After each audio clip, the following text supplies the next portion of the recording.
Viewers, welcome to Viewpoint on ITV. I am Caroline Okonji.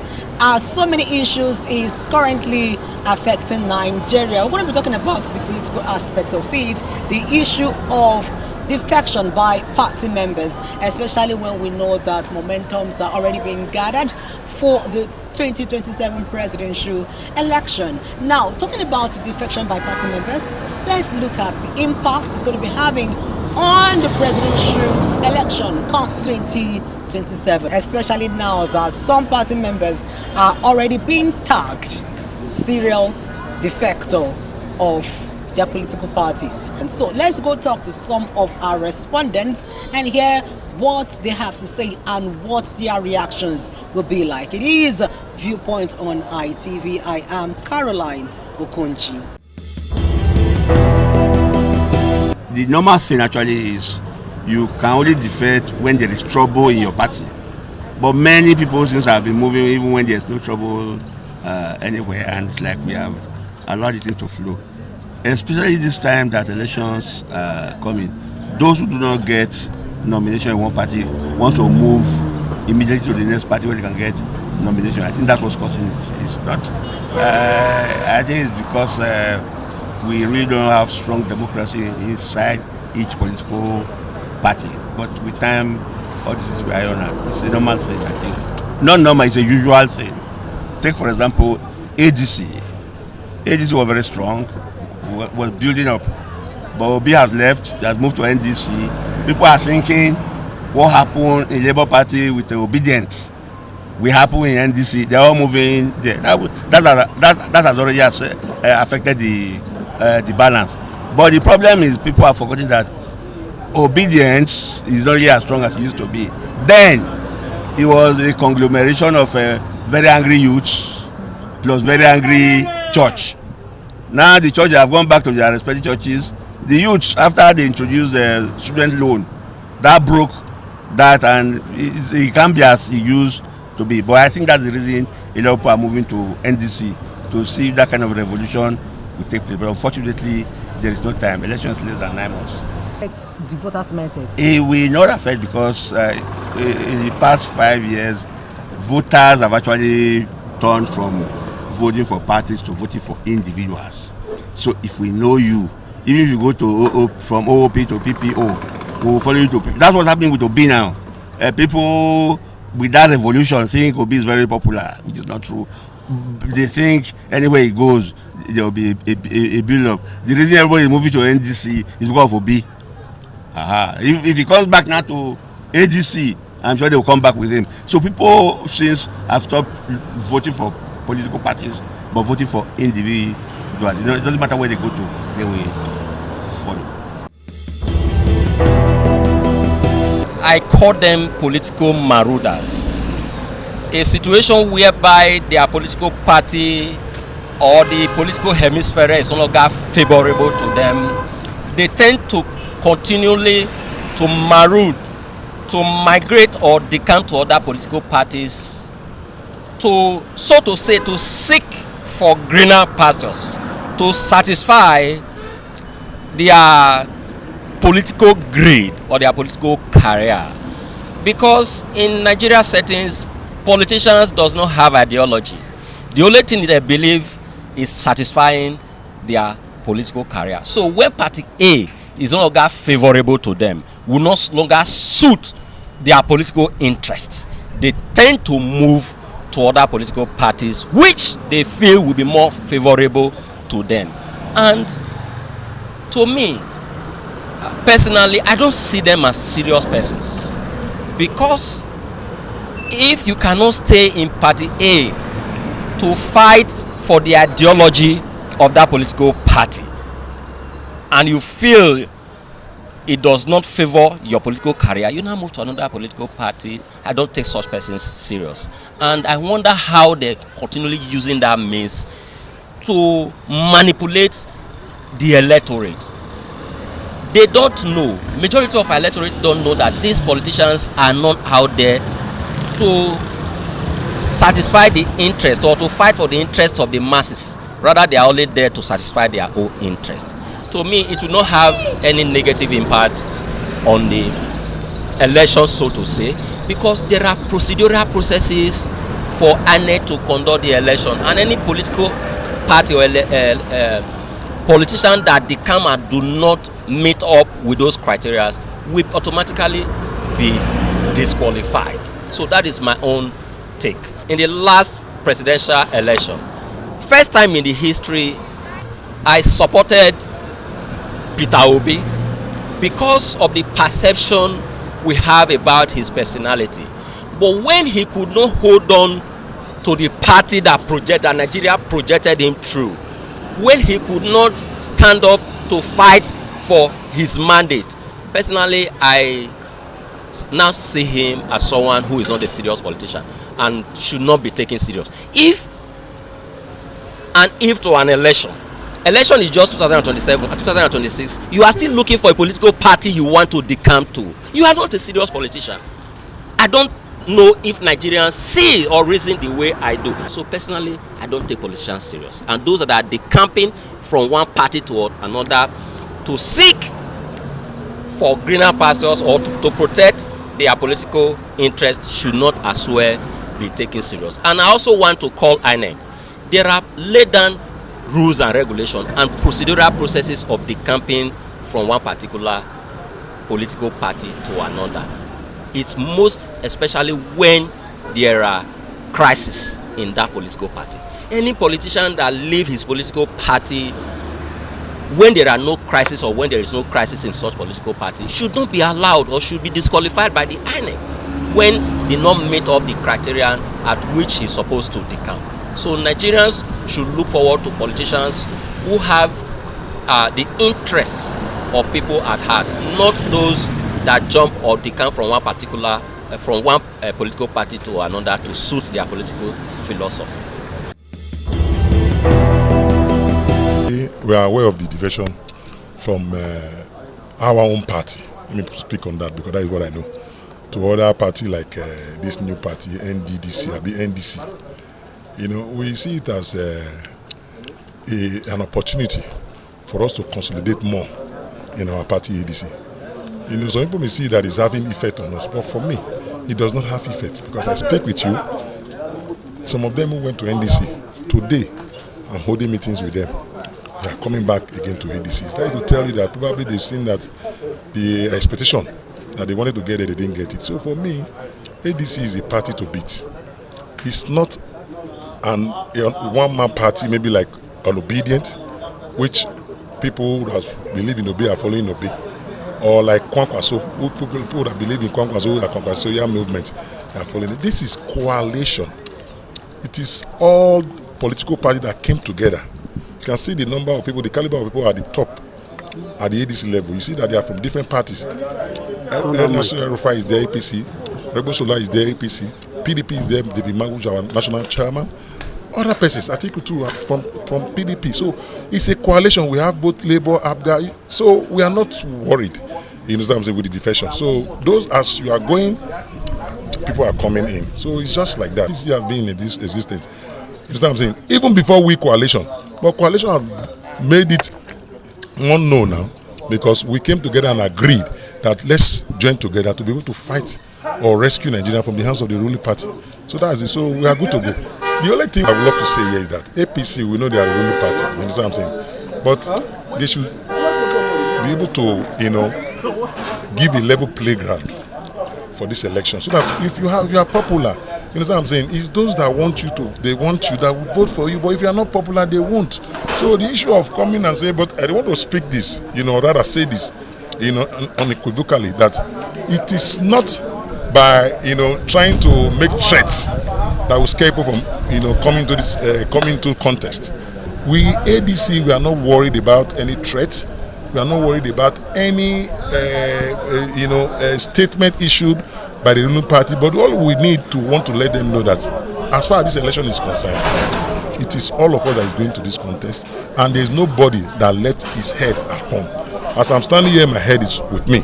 So they are also standing wherever they are, their head is with them. So we want a level playground. We want to use this opportunity to beg all political parties that are going for this election that we should all come together and be able to go to the contest without rancor those that like you or those that want you to represent them, they will vote for you. It's not by harassment or trying to threaten people. So that is my appeal.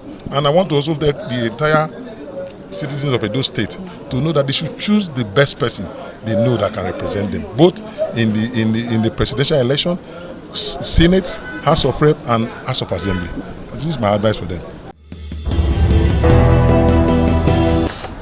The incessant gale of defamation is common in every electioneering circle, and that is fueled by the fact that we still have the same old breed of politicians being recycled year in, year out.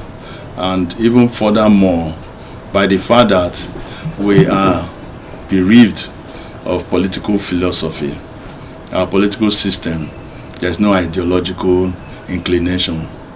It was just almost same set of people, same set of parties, but different names. You will be shocked to find out that the same political ideology that governs APC is that same for PDP.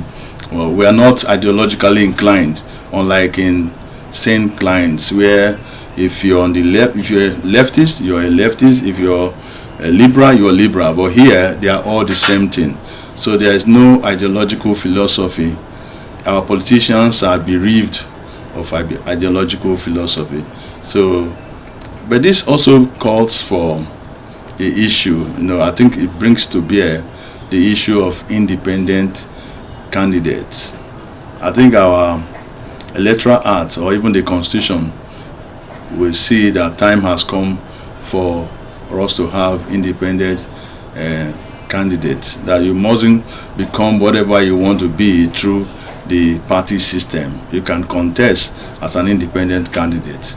And for some who have been termed as serial defectors, that are defecting from one party to the other, it's as a result of the fact that the typical Nigerian politician is self-oriented.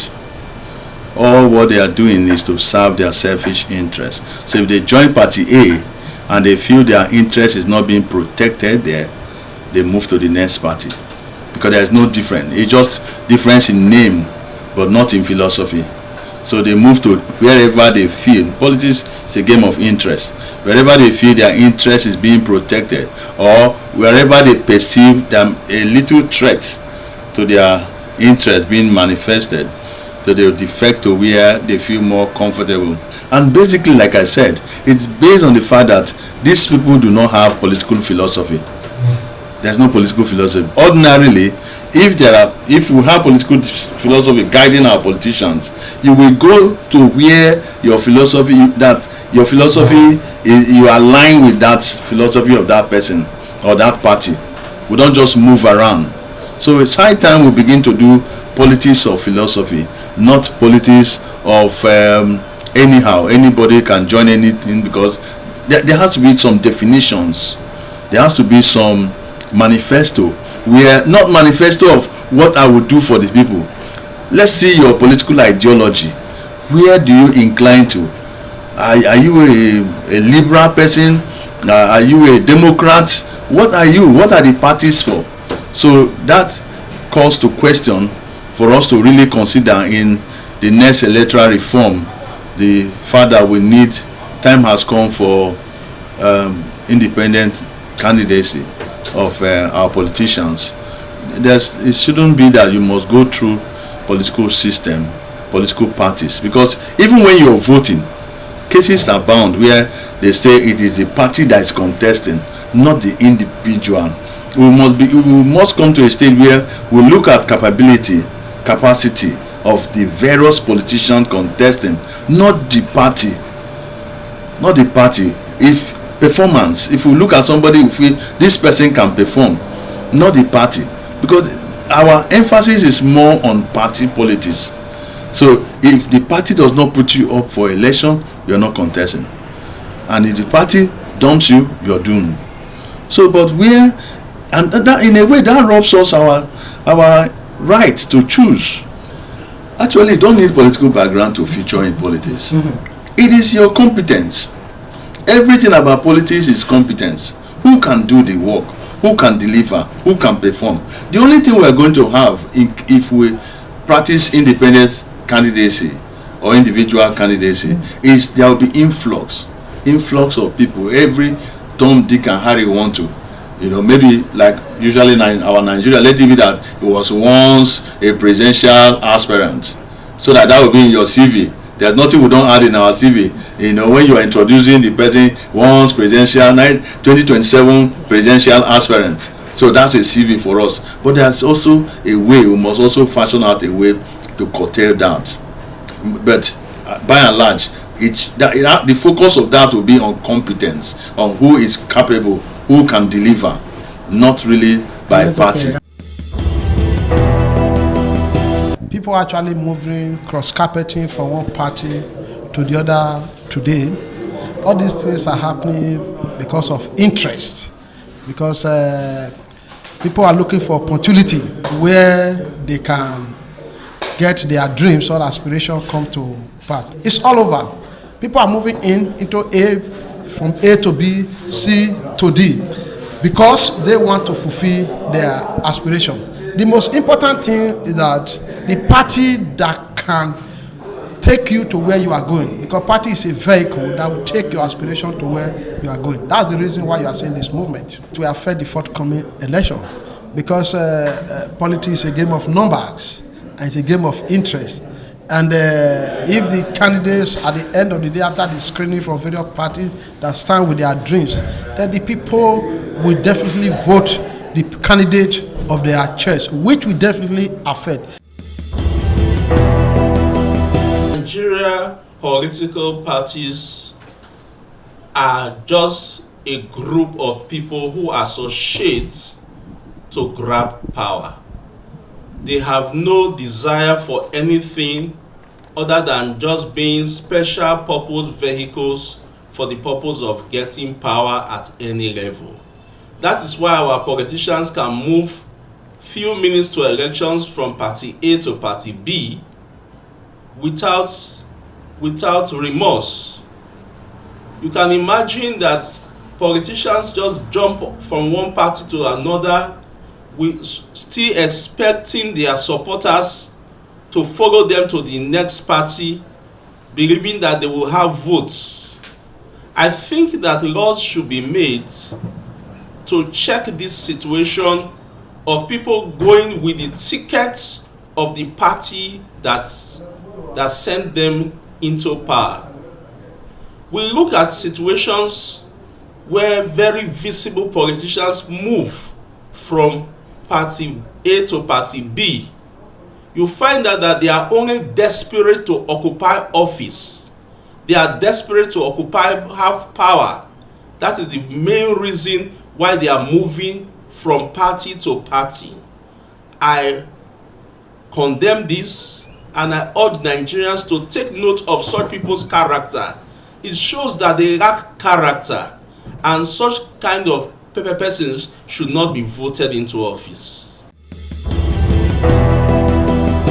Defecting from one party to another is as a result of lack of organization.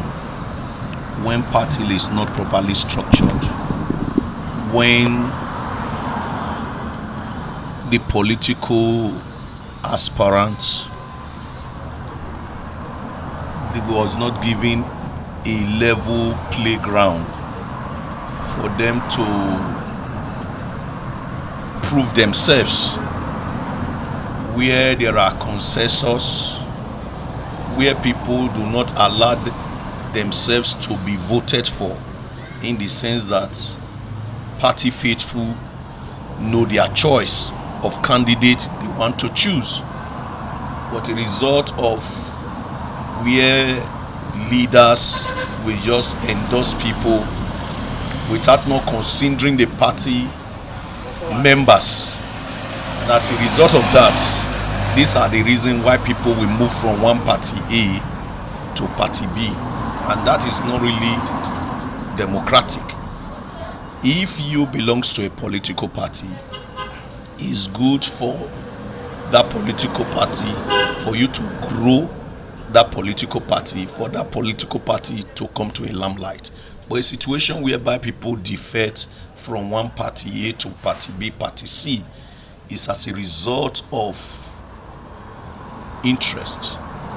When your interest is not being fulfilled, you will look for alternative. That is why people are defecting, and it has a very great impact, negative impact on the electorate, in the sense that they will see that political leader who is contesting that is not faithful, because they are already clamoring, singing your praise in that political party. At the end of the day, you just desert that party for no just cause, and you are telling the public that there is no level play ground for political leaders.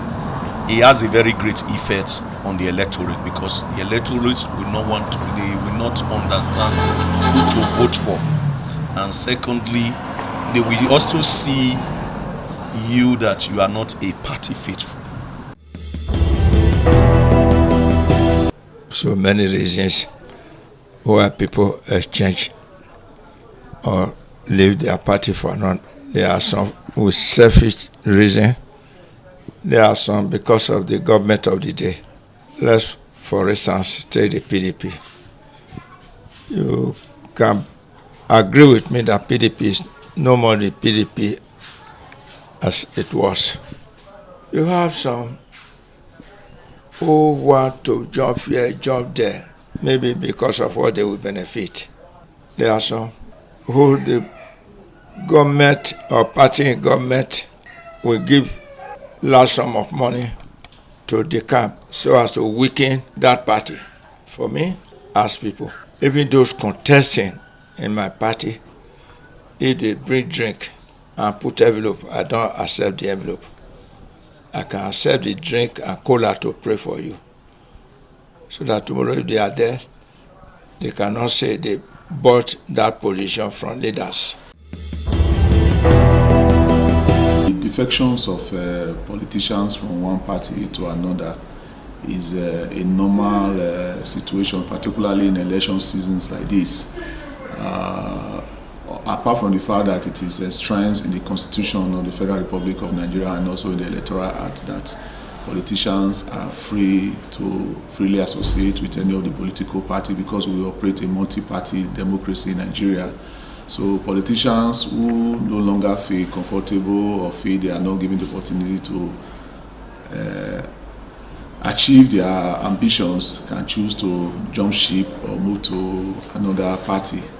Just that in some situations we've seen politicians seeing some of these political parties as a special purpose vehicle, whereby they no longer have ideology, they don't have decorum in becoming nomadic politicians. They are known for moving from party A to party B, and once their ambition is not met, they jump from party B to party C, when they also see that the pendulum is not also swinging into their when they also see that the pendulum is not swinging into their favor, they also jump from B again to C or to D. And in that case, you begin to ask yourself, those politicians are seeking personal aggrandizement instead of having the service or the goal to serve the people as their main goal. So in terms of the impact on polity, it is meant initially to provide viable alternative to the electorate.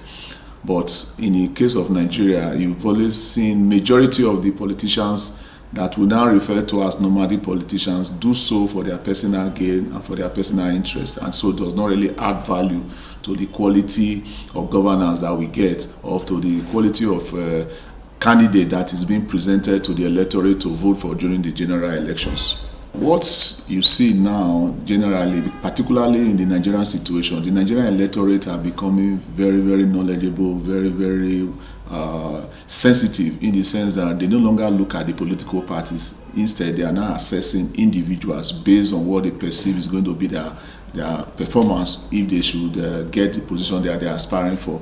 So I really don't see it affecting the electorate if they perceive that particular person to be of value or what they think that person is going to change in the politics. So even if it's just that in the Nigerian situations, we've not really have opportunity to have independent candidates that can really stand as a movement to be able to ginger electorate or general support that they can win elected positions on their own as an individual, just like you have in the other advanced democracy where you have independent candidates. So for the electorate, they are now looking for credible candidates. They are not looking at party A or party B, because generally now all the parties seems to have the same manifesto or ideology, and it's the same season of politicians in party A that you see in party B or party C. Just that we, as the ruling party, has become more stable, we are more stabilized, and that's why you see that in recent times you've had few defections from my own political party. Most of the defections you see are other mainstream oppositions that is trying to gather themselves and see how well they can form a vehicle to challenge us as the ruling party.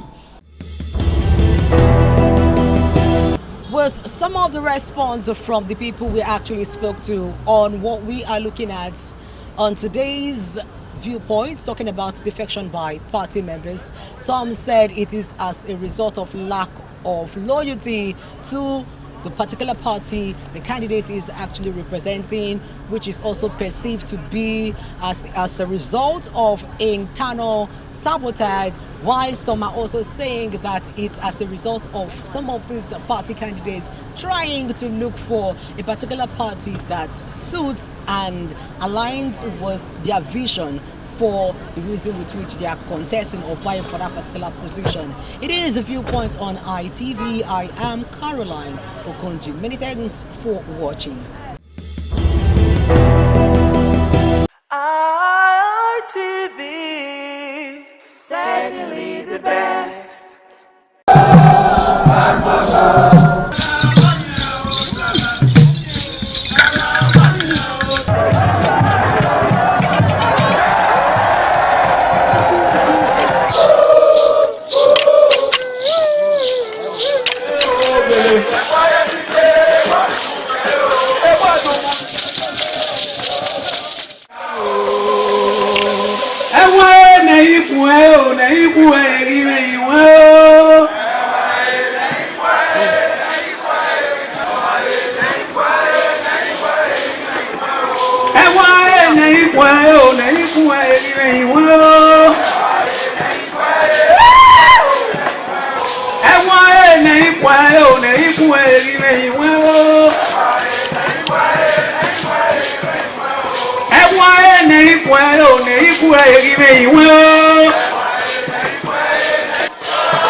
Arora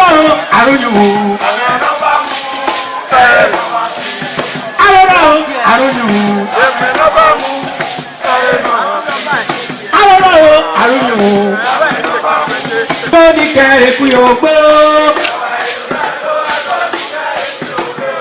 Ẹwà ẹ̀dọ̀ dára tó ẹ̀tọ́ ní kẹrẹ kú yóò gbó.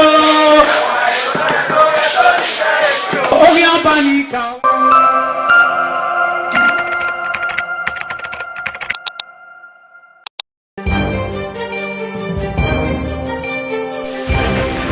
This is ITV. Certainly the best.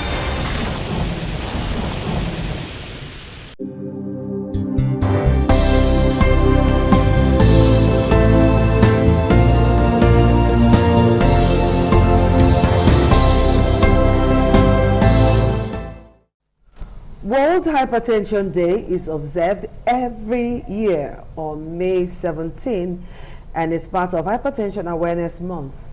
And this was started by the World Hypertension League in 2005. Then the theme for this year is Controlling Hypertension Together. Check your blood pressure regularly. Defeat the silent killer. And the focus is on collective action. Individuals, families, health workers, government at all levels, everybody should play their role in controlling hypertension. My name is Adesuwa Sawage, and it is a pleasure that I bring to set two consultants in the business of talking to your heart. They are cardiologists, consultant cardiologists, and they are here to talk to us about hypertension. Yesterday was the day set aside, but today we will celebrate it on air with you, for you to know that this thing called the silent killer is not here to joke with you, okay? And it's not something you can take on the face level. So join me as I make welcome Dr. Aisasa Ogbomo, consultant cardiologist from the University of Benin Teaching Hospital. Hello, you. Doctor. Thank you. Good afternoon. You look good. You look like my sister. Are we related somehow? All right. I have Dr. Akinwumi Ojo, is also a consultant cardiologist from the University of Benin Teaching Hospital. Dr. Akinwumi, it's a pleasure to have you join us today. Thank you very much, Adesuwa. Thank you. All right. We look at this hypertension at face value.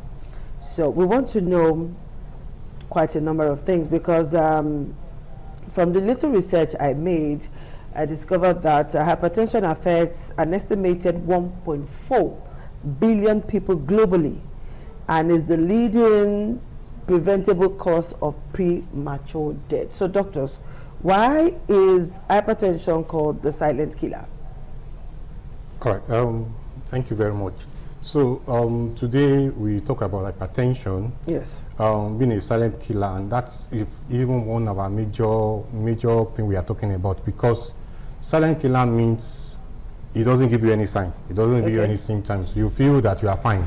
You go about your day-to-day activities thinking that you are perfect, but the blood pressure is there, and if you don't check, you will not know. Some people say they feel some things when their blood pressure is high, but most of the time there is no sign, there is no symptoms, you are not aware.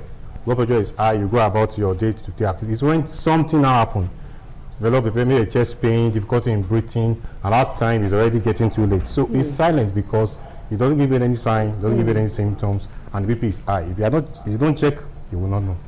So Dr. Aisasa, is it not possible for one to just know? You know, when you have a headache, you know you have headache. Yeah. When you have pains anyway, you know you have pains. How come one cannot know if he or she has hypertension until you go and check? Are there no signs? Are there no symptoms? Oh, thank you very much. Actually, at the time one begins to have any symptoms or signs from hypertension, that tells you there's already a complication, that the patient is already having a stroke, or that stroke exhibiting itself in form of facial weakness or facial deviation, arm weakness, slurred speech, all right? Or patient is coming down with difficulty with breathing, pictures of heart failure, leg swelling, or is already having complication of kidney failure. So that may be the first time the patient may be noticing that he or she has hypertension. That is why we have come to preach today that as many of us as are listening to us right now, find the nearest health facility and get your blood pressure checked.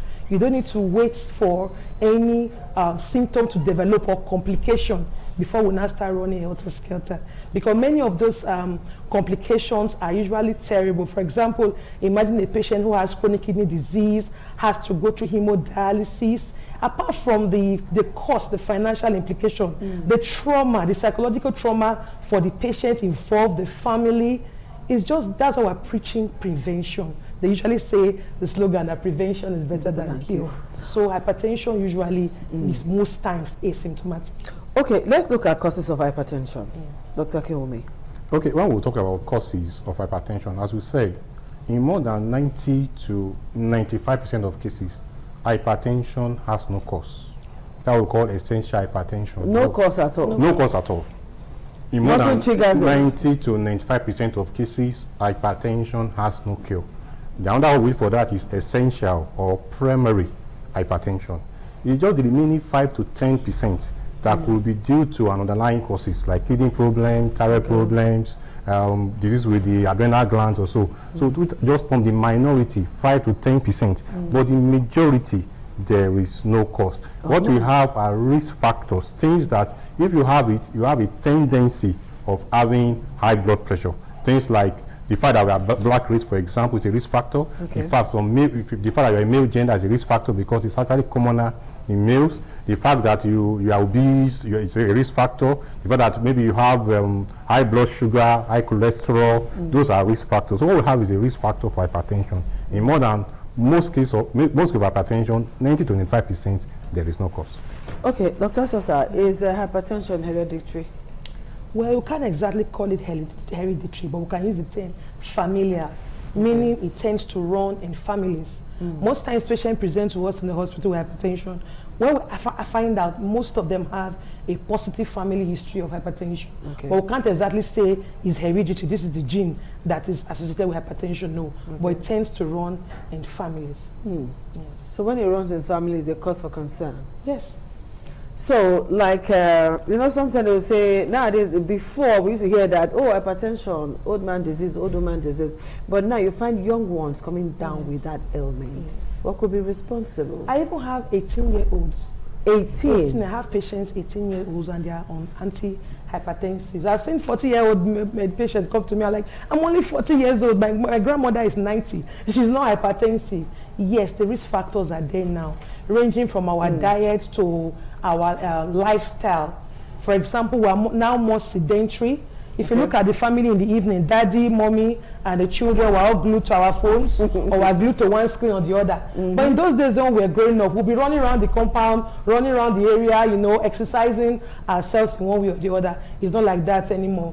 And right now, the kind of things that we eat, that we're exposed to, the kind of food, we're more likely to eat processed food, salty foods, high cholesterol foods. All these are risk factors. Then other risk factors, I don't know, all these energy drinks, alcohol, cigarette smoking, they are seen like normal, it's like a normal thing in this recent generation. So I think some of these things are responsible for, and another thing that we also tend to forget is consumption of herbal medicines that we're not really sure the constituents. Many people are taking medications, we don't know what's inside, what is in the medicine, and they're taking those herbs not prescribed, and they can actually damage the kidney and cause issues. And you know, most patients that have you know somebody will tell you that this herbal medicine have been there from time, and they have been using it before orthodox medicine. So why are doctors saying it is not scientific proof, all of that? You know? Yes, there are two schools of, for example, when my grandmother was there, she would squeeze Saint leaf and stuff like that, you know, squeeze bitter leaf here and there.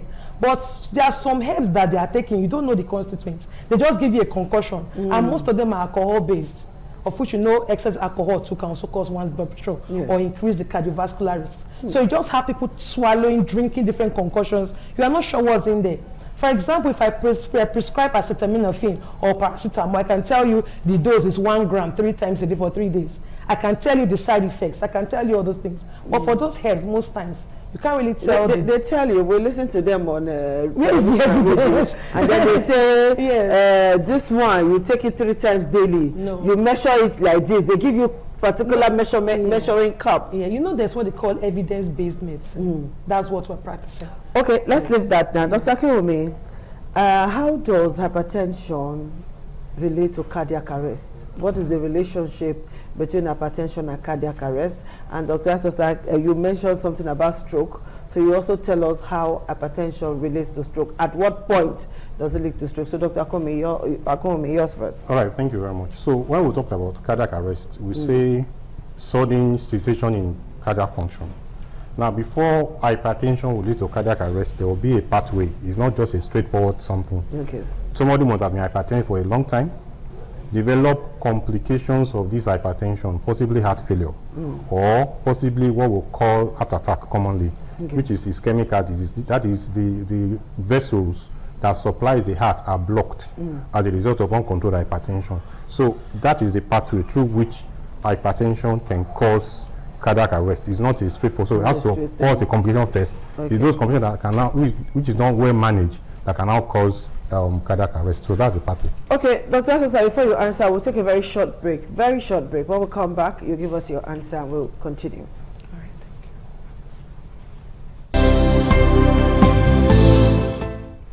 thank you for joining us again on the program Healthy Living on Independent Television, and I'm still here with Dr. Akinyome and Dr. Asosa. So, Dr. Asosa, answer the question I asked before the break. All right, thank you very much. We're talking about the relationship between hypertension and stroke. Hypertension, I can say, is the commonest cause of stroke. All right, is the commonest cause of stroke. And how will you identify stroke in a patient? We say FAST, F-A-S-T.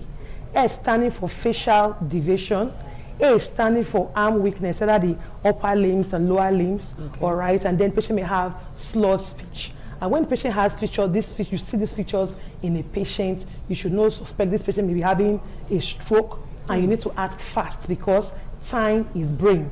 The earlier you act on that patient, the better. And you know, there are two types of stroke.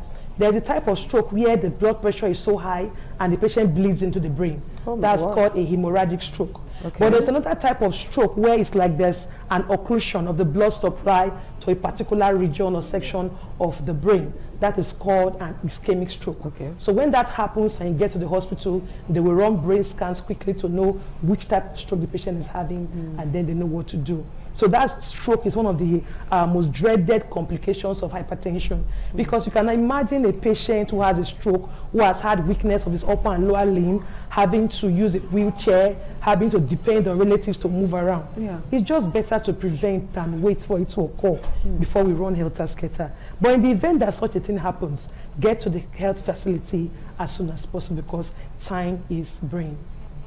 Okay, Dr. Asosa, you've just described something that would usually take many people first to their pastors, to the church, instead of running to the hospital for treatment. It is always spiritual attack, they throw and give arm, all of that and all of that. Doctor, please, all of these misconceptions, can you talk to somebody out there on it? All right, thank you very much. This is very important. The first thing I want to say is that part of what we are discussing this year in World Hypertension Day is that we are looking at how our communities, community leaders, pastors, imam can actually help us in order to control hypertension, because these people are people that are well placed in society, people believe in them, people go to them. So we're also calling upon them to also help us to fight hypertension in terms of giving right information to your people that are under you, either your congregation or your, as the case may be. For example, this case we are talking about, somebody has a stroke, as we have said, it's something that is sudden, and that kind of case, treatment must commence immediately. So the time of going to the pastor, going to the imam, the damage in the brain is already going on. So instead of doing that, it is just to come to the hospital so that doctors can actually start treatment on time. The earlier we start treatment, the better. So any form of heart complication we talked about, or hypertension related complication we talked about, either is MI, either is heart failure, either is stroke, either is kidney problem, the earlier we start treatment, the better. So the right place to come is the hospital, where prompt treatment can be started. Thank you very much. Okay, thank you, Dr. Akome. Dr. Asosa, what is this one or two or three misconceptions you will want to correct today as far as hypertension is concerned? Okay, well, one of them is that you don't need to wait to have headache or to feel anything before you know whether you have hypertension. hypertension can actually be asymptomatic. Then another thing, some people will say, oh, yes, they told me, him or her, that, oh, the blood pressure was high, he has taken his medicines, blood pressure is now normal, so there's no need for him or her to take his medicines anymore. The answer, that is not correct. The blood pressure is controlled because you are on medicines. So when someone who is hypertensive is taking his medicines and suddenly stops taking his medicine, for example, you can have rebound hypertension. All right, so you don't suddenly stop taking your medicines because you don't feel anything. You don't necessarily need to feel anything. So that blood pressure at that time is controlled because you are taking your meds. Hypertension cannot be cured. Hypertension is controlled or managed. All right, so if the person suddenly stops taking his medicines and he knows it's hypertensive, the blood pressure can suddenly rise, leading to these complications that are dreaded. So we advise that even if your blood pressure is well controlled, you should continue taking your medicines. However, there are some patients who are taking their antihypertensives and their blood pressure begins to go below what we expect. That is why it's advised that apart from you don't just take your medicines and sit at home, you should go for a routine checkup. If the blood pressure is too high, we add more medicines or increase the dose for better blood pressure control. If we also notice that the blood pressure is below what we want it to be, we can taper off the medicines gradually. So don't just take your medicines and like I'm taking my drugs and you don't know. You must also go for follow-up so that we know when to increase the dose of your medicines, we know when to reduce, and we also know when to maintain. Then another thing, hypertension is not just all about drugs, all right? Hypertension is not all about drugs. There's what we call the DASH diet, dietary approach to stopping hypertension. Some people whose blood pressure are like the new classification of hypertension are beginning to introduce things like pre-hypertension and all that. That is those who are having blood pressure 130/80 to less than 140/90. Their blood pressure is not yet maybe high enough to start antihypertensives. But if we do not catch this group of people early, they will tip into frank hypertension. So what we do for them, we give them advice. We say stop taking, cut down on alcohol, stop cigarette smoking, reduce the salt in your foods, exercise regularly, take a portion of fruits every day, take a portion of vegetables every day, cut down on fatty foods, on high cholesterol foods, exercise regularly. These little things will be able to drop the blood pressure even by as high as 5 millimeters of mercury. Wow. So hypertension is not all about drugs. Lifestyle is involved in all of this. We start with lifestyle modification. If lifestyle modification fails, then we begin to introduce our antihypertensives. Then there's another thing. People believe that, oh, I don't want to start these BP drugs. If I start these BP drugs, I will now be addicted to the drugs and I will have to take it for life. I've had patients ask me this question. You're taking the antihypertensive is not the reason why your blood pressure is high.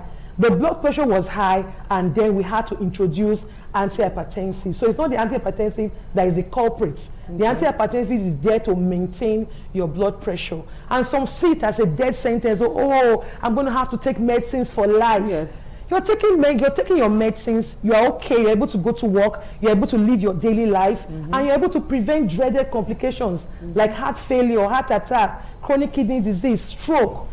Prevention is better than cure because we know, yes. Let me come to Dr. Akinwumi now. Thank you so much, Dr. Esosa. She mentioned salt. I want to ask you two questions in one. At what point does salt destroy somebody's at what point does salt contribute to somebody's ailment when it comes to treating hypertension? That's one. And then number two, we've also been told that there are some drips people give in the hospital that contain salt, like the saline water and all of that. You don't want somebody to take salt, you are giving somebody salt. So doctor, just walk us through that part in the next 3 minutes. Thank you very much. Good questions. So the first thing is about salt. The medically recommended level of salt. Salt contains sodium chloride to be taken per day. Is actually less than 5 grams. While the sodium to be taken per day should be less than 2.4 grams. How do we measure all of that? How do we measure the test? That's the next question. So what we usually say is that a teaspoon, a level teaspoon content of salt should be what you should take in a day. Okay. That means in a day means that your breakfast, your lunch, your dinner should be spread across that level teaspoon. So if you are the one that cook at home, you're able to measure that correctly. I'm looking at myself in my but kitchen if you are the one that, if you are the one that eat from restaurants, you take a burger, take this one, jollof fries, all. So it will be difficult to be able to achieve that. So generally, that is the level that is expected. And if you are hypertensive, we have to be stricter with this sodium control, because the more the sodium, the more the blood pressure. In fact, one of the things we are trying to introduce now these days, in a bit to combat this, that we are now trying to introduce what we call potassium-rich salt. Instead of sodium, we are putting potassium. Potassium is coming to substitute for sodium. There are some salt in the market that contain that. We have some in our clinics that people used to bring to us. That is better for someone that is hypertensive than taking sodium with salt. So that is that about that. So sodium have to come down, especially if doctors have told you that you're hypertensive. Your sodium consumption must come down. So talking about the drips, before we can put a drip for a patient, there must be a reason. Maybe somebody is vomiting, somebody is not eating orally, and those kind of things. So we now know that this person would need. I don't put drips for someone that if you are eating, you are taking water. Why must I give you drips? So, but someone that is very sick, you cannot take orally. So we are using the drip to substitute what the person needs as his daily requirement. And some of these, like this normal saline you talked about, the amount of sodium, the amount of chloride in normal saline is the same concentration with the amount of sodium, amount of chloride in the blood. Okay, so it is a normal, so there's no cause for alarm. It's not higher. It's not higher than what it's in the blood. So you are just giving in just say 10 seconds, Dr. Esosa, can you round up now? All right, thank you very much. Wherever you are listening to us, I advise you get to the nearest health facility, get your blood pressure checked, get your parents' blood pressure checked, your brothers, your sisters, your friends, and your colleagues. Encourage them to check their blood pressure and live longer. Okay, Dr. Akinyome. Thank you very much. My appeal is that all of us together, whether you're hypertensive, or you have someone that is hypertensive, or you are a church pastor, imam in a mosque, community leaders, all of us, government officials, let's join hands together to control hypertension. Prevention is better than cure. I have a good heart. That's nice. All right, guys. Thank you so much for being part of the show. We'll see you again on Thursday, and that will be on radio at 3:15 p.m. Do well to join us, and you'll be able to ask all the questions you couldn't ask today about hypertension. We'll see you again. Bye-bye.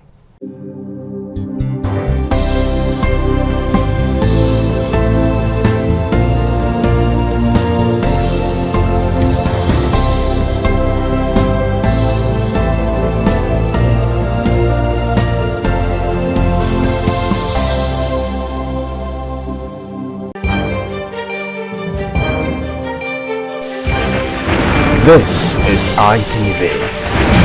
Certainly the best.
ITV, certainly the best.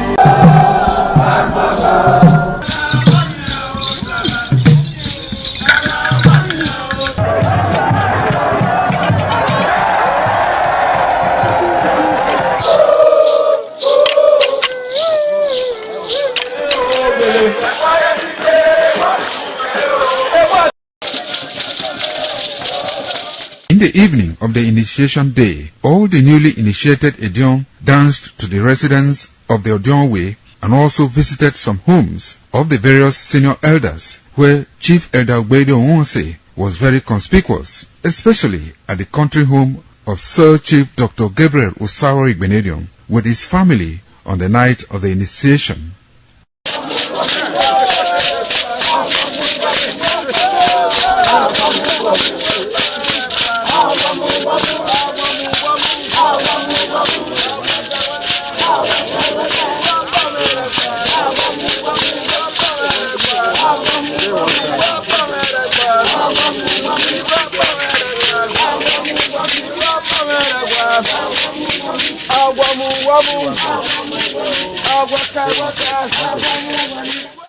On the following morning, as part of the rite to be performed by the newly initiated Edion in Okada town, the initiates, led by Chief Elder Ogbedo Onwonse, visited the Esama of Benin, Sir Chief Dr. Gabriel Osawo Igbenedion, at his Okada country home residence to pay homage and appreciate him for all he has done in the development of the community, which has placed Okada in world map. They also thanked him for his role in the success of their ceremony. They commended the Esama of Benin as a custodian of Benin cultural heritage and for revitalizing the age-long tradition of the age-grade ceremony.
This is ITV.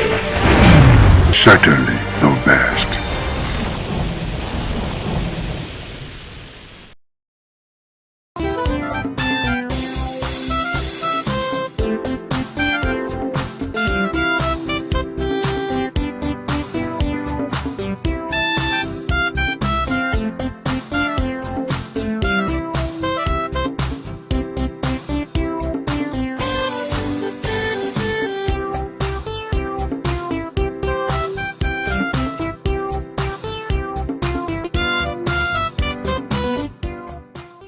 Good morning and welcome to another exciting episode of Tech Today, the program where we break down technology in a way that truly connects with your everyday life.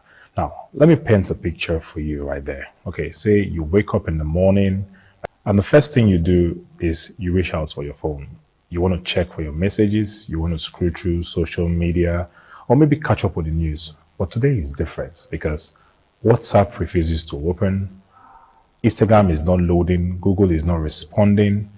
You assume it's your data. Okay, you check your balance, your data is active, you switch airplane mode on and off, still nothing.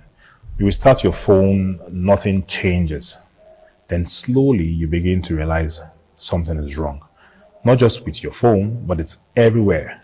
No one has internet. No messages are going through, no apps are working, no websites are loading. Nigeria as a nation is completely offline. Today on Tech Today, we are exploring a powerful and important question. What really happens if the internet goes off for 24 hours? What really happens if Nigeria loses internet access for just 24 hours? All right, before we go deep into this discussion, let us take a look at tech updates. What is shaping the world of tech? What is shaping in the world of tech? What is the new thing happening in the world of tech? After the short break.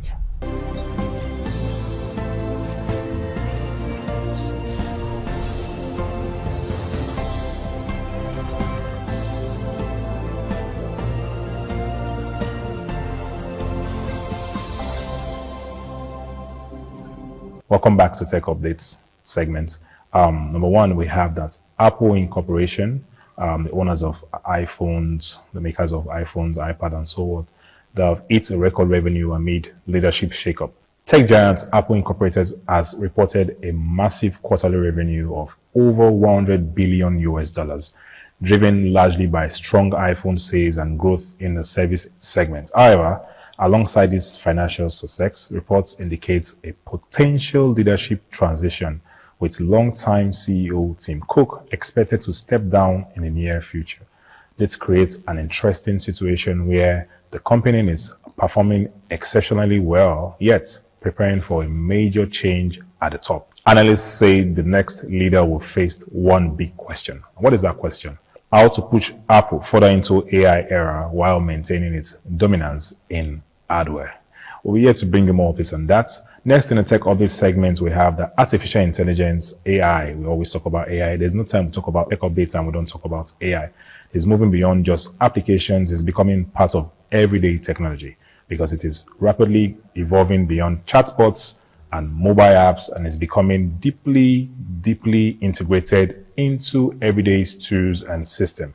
Experts are predicting that by the end of 2026, a large portion of software and devices will include agentic AI systems capable of performing tasks independently without constant human input. This means that AI could plan your schedules, AI could respond to your emails, AI could make bookings, even complete work tasks automatically rather than simply responding to just your command. So AI is now shifting towards acting on behalf of users rather than just, responding to commands. So in simple terms, we are moving from using apps to AI doing the things for us. That is quite interesting. Next in the tech updates, we have that Meta Platforms, the parent company of Facebook, WhatsApp, Instagram, Threads, the whole lot, is experiencing a notable drop in daily active users, with reports indicating a loss of millions of users within a short period. This decline reflects a broader shift in how people engage online. Many users are moving away from traditional social media platforms towards short-form video content. They're moving towards private communities and increasingly an AI-driven platform and tools. Industry Watchers says that this could signal the beginning of a new phase in the internet where users prioritize utility and personalization over passive scrolling. So whether it's the record-breaking company preparing for change, artificial intelligence taking over everyday tasks, or social media platform losing their grip, one thing is very clear. The digital world is entering a completely new phase. We'll take a short break now and we'll go back to the main topic of today, which is what happens if we lose internet for 24 hours in Nigeria. Don't go nowhere.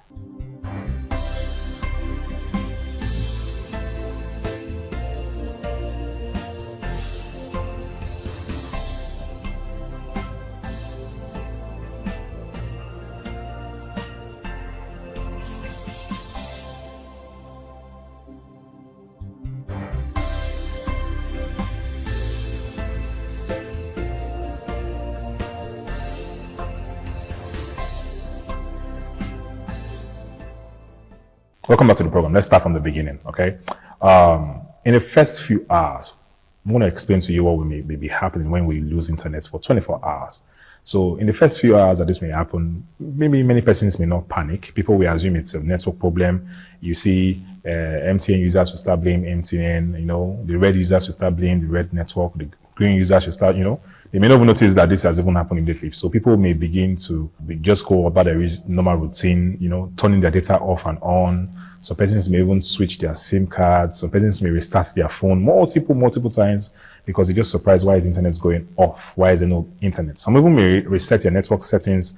Office may begin to, you know, think that it's just a temporary glitch. They'll be calling the network engineer up and down and all of that. But something interesting will start to happen because this issue is everywhere. Banks, offices, home cafes, everyone is experiencing the same thing. At this point, confusion begins to spread. If internet goes off for say 4 hours, within 4 hours, now the reality starts to set in. You know, from 4 hours stop, you say it's not just a simple network issue anymore. The thing is something very big. It's bigger than what they thought. Now let's talk about money. In Nigeria today, a large percentage of daily transaction happen digitally. Okay, POS machine stops working, mobile banking apps would fail, online transfers cannot even go through. And imagine walking into a store to buy something and they tell you, there's no transfer or no POS or cash only. And then you realize you don't even have much cash on you. Now let's multiply that by millions of people across the country.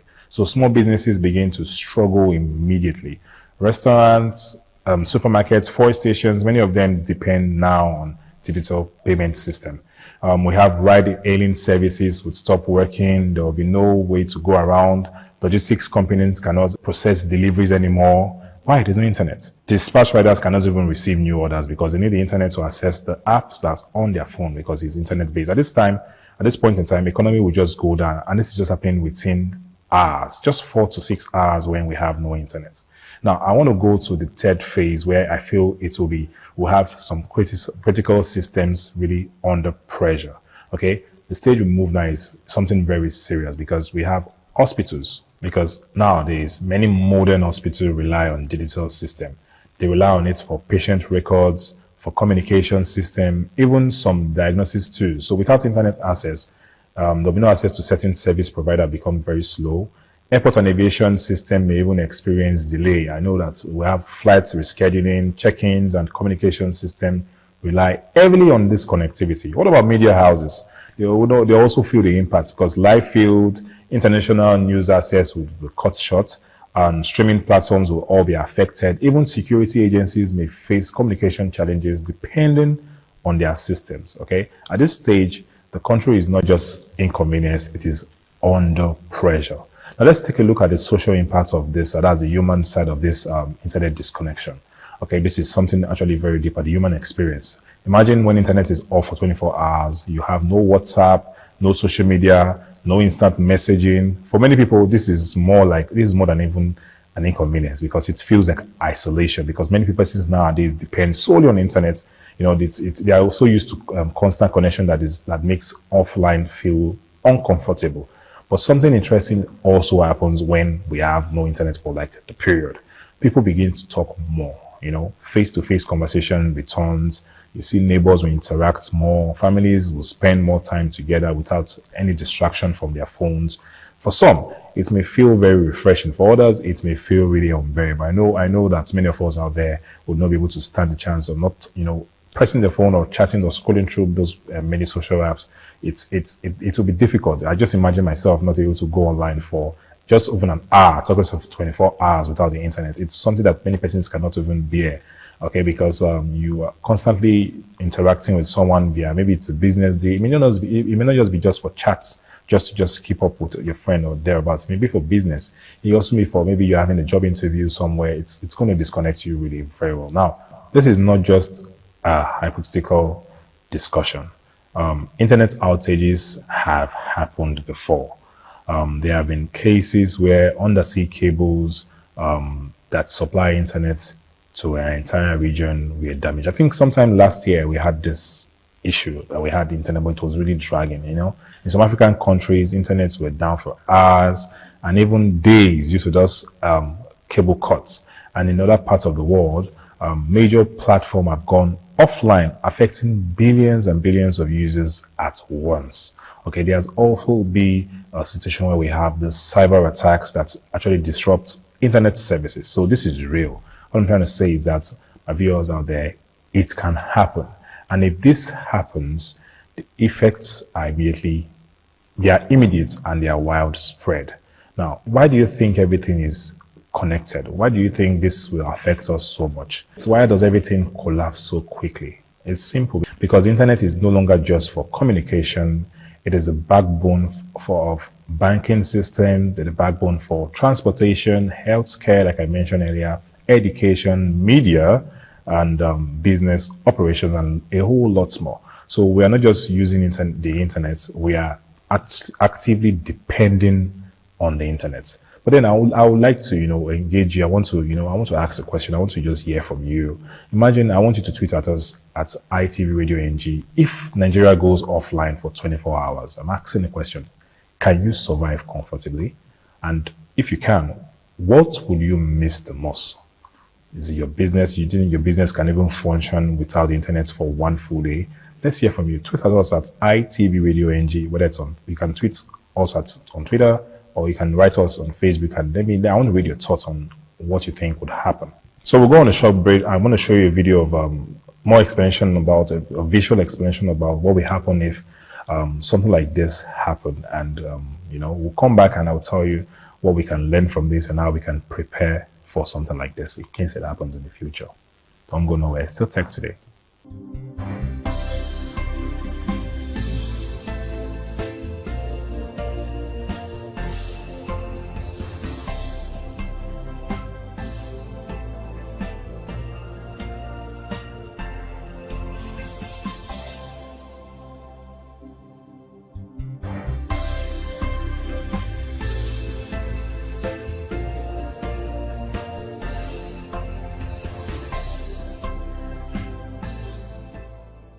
Welcome back from the break. I believe we've seen the video of what may happen if this internet goes off for 24 hours in our nation or in your locale. Now, what can we learn from this? Imagine this happen. What can we learn from this? Number one, it's always good to have alternatives.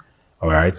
Carry some cash with you. Don't rely 100% on digital payments. I'm not saying that the internet may go off for 24 hours. Imagine you cannot access the internet for a period and you want to make some payments, some petty cash should be in your pockets. Number two, businesses must actually plan for offline operations. It's good for a business to have backup systems. It's good for a business to have manual processes where possible. Okay, number three, it's always important for us to know that we need to reduce our over-dependence on technology. It's easier said than done because technology should assist us and not control us. Okay, I always say this. Number four, awareness is key. Watching programs like this can also enlighten you, and also understanding how this system works will help us to prepare better.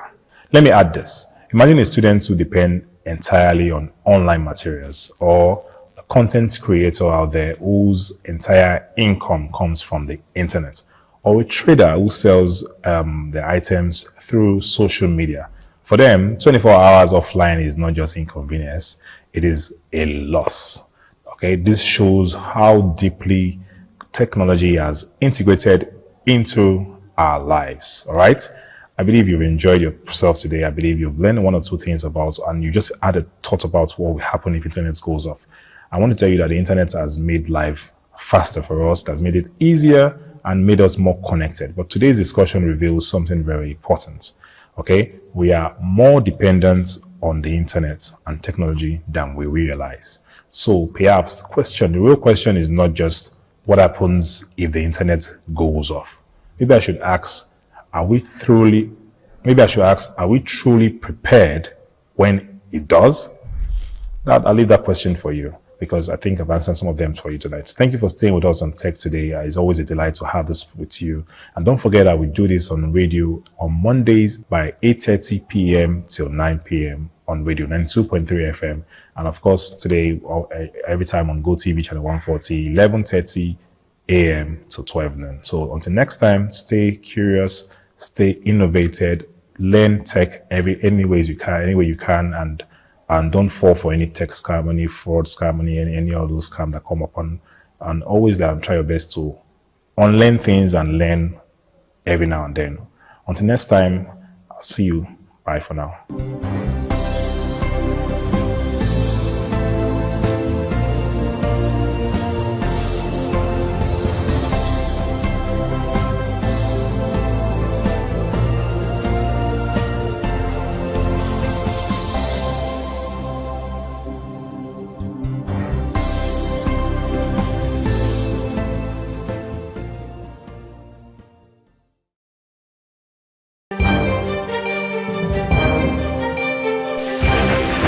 This is ITV.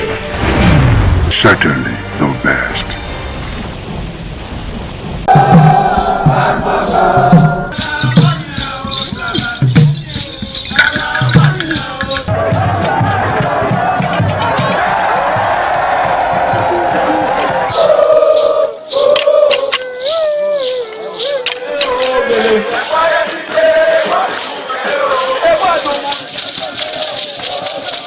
This is Aqua Game, a popular game in Africa played by our ancestors to entertain themselves after each day of farming.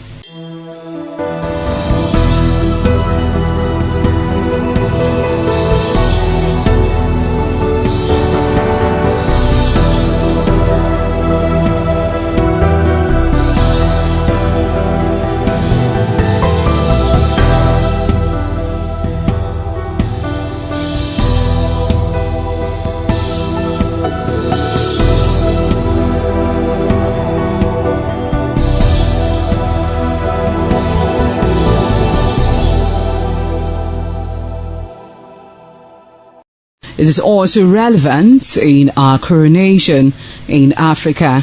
It is a sport and indeed very interesting, as every seed had a role in the game.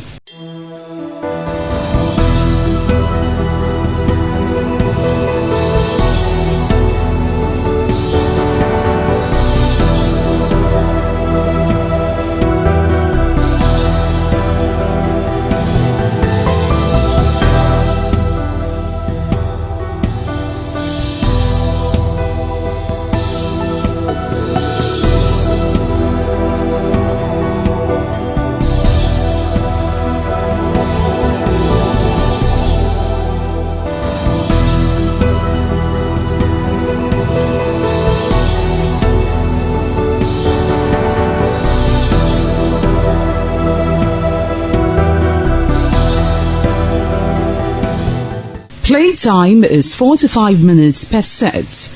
There is no age limit as long as you can spin Aqua Seed. Ayo or Aqua Game, known as the game of intellectual. This game requires a lot of mathematical skills. Aqua Game is played with carved wooden box containing 12 holes.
Sana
Gloria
ITV. ITV, certainly the best.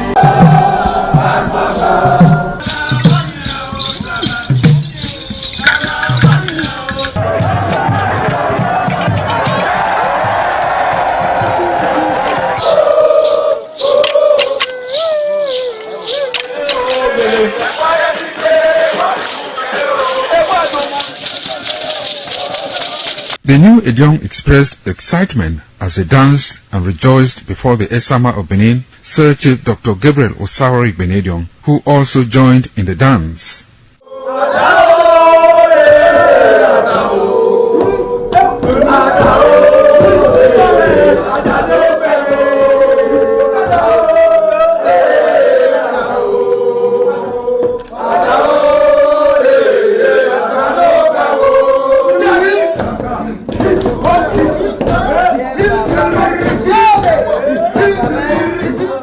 As visiting and paying of homage to various homes of senior elders continued, the initiates spent 7 days performing diverse kinds of rites as required by tradition. They were furnished with rules and regulations regarding their new office as Edion.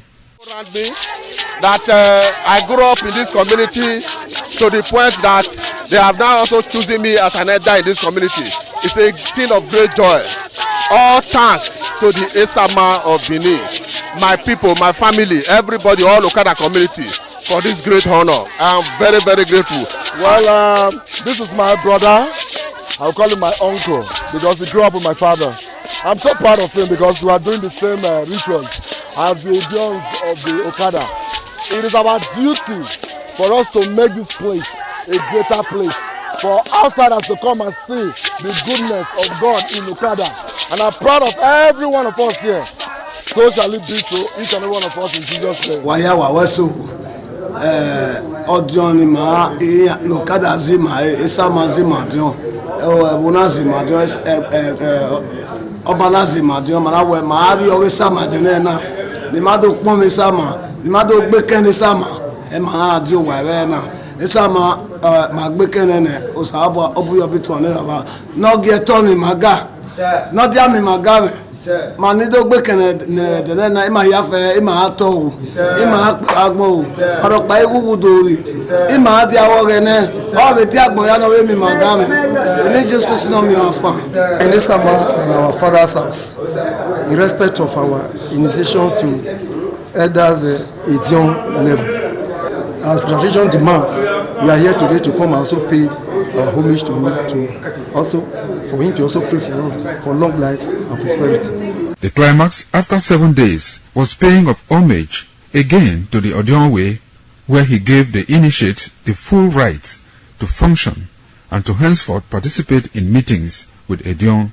It will go down in the history and minds of Okada community, Ovia people, Edo State, and Nigeria in general. The ambience, style, and the colorful ceremony associated with the 2025 initiation into the Edion Council of former Governor of Edo State, Chief Lucky Nosagari Igbinedion, his brothers Bright Ayamekwe Igbinedion, Honorable Charles Osenwige Igbinedion, Peter Osawori Igbinedion, Dr. Fred Osawuni Igbinedion, Barrister Mike Osawori Igbinedion, Executive Director Operations, ITV and Radio, Chief Elder Igbinedion Wonse, Honorable Efosa Douglas Igbinedion, Ukponwa Igbinedion, Osawe Igbinedion, Edosa Igbinedion, Dr. Daniel Omorige Igbinedion, as well as Agbong Steve Igbinedion, among other sons of Okada.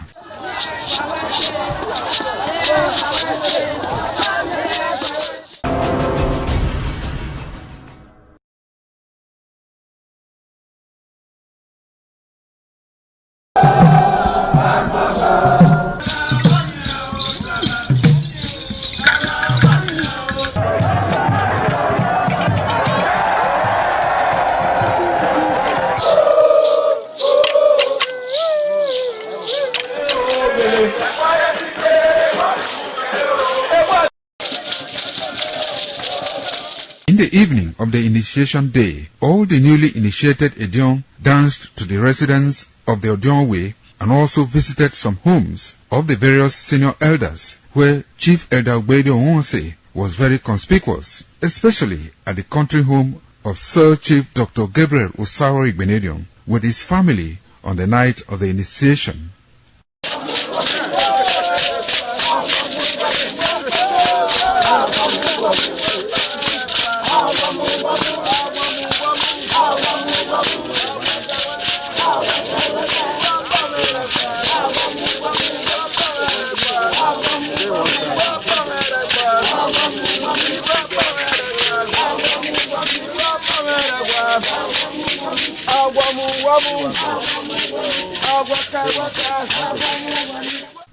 On the following morning, as part of the rite to be performed by the newly initiated Edion in Okada town, the initiates, led by Chief Edalbedo Onse, visited the Esama of Benin, Sir Chief Dr. Gabriel Osaro Igbenedion, at his Okada country home residence to pay homage and appreciate him for all he has done in the development of the community, which has placed Okada in world map. They also thanked him for his role in the success of their ceremony. They commended the Esama of Benin as a custodian of Benin cultural heritage and for revitalizing the age-long tradition of the age-grade ceremony.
ina se ti mi egewe una se ti di abon ya ya zo mo dion oh my son, my dear. We say, oh my dear. Oh, we're not here. Ina be aje ga todo. Ina do ba o. Yes. Ina do se mo. Yes, my dear. We sit down and nisa. We sit down and nisa. Oh, ina bu here we see. What's my dear? Is it?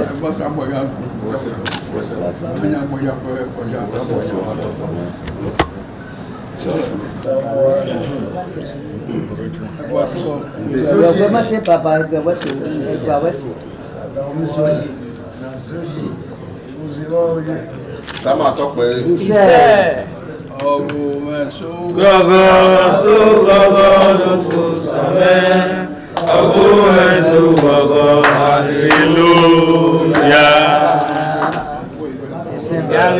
Sama tọpẹ. Ìṣe ìwàyájí máa pọ̀ mí sáàmà rẹ̀. Ìyàrá rẹ̀ ìwàyájí máa pọ̀ mí sáàmà rẹ̀. Ìyàrá rẹ̀ wákùn mẹ́pẹ̀ gbìgbìdé jọ. Ìyàrá rẹ̀ wákùn mẹ́pọ̀ mí sáàmà rẹ̀. Ìyàrá The Esama of Benin Kingdom thanked the new Edion for visiting him and advised them to always abide by the rules and regulations of their new positions. The Esama urged them to indulge in what will continue to bring development and progress to the community. When I say it's your Edion, I wait to us and I know what I've ever said. Papa. Caliban was in a coupon of the wisdom. Who paid you? Who paid you? Papa. Eko mwana sewa. Ewa ya lote nete dirwe asewa mabo. Awe huwe dine. Ejo wuki. Ejo na wele. Ejo na pulupe. Ejo na mnuya kwa ewa yoda. Ise Bawe kwa ba. Ojo we. Kaja de nena ya de wuyi. Bawe kwa de wuna no mase lo kai.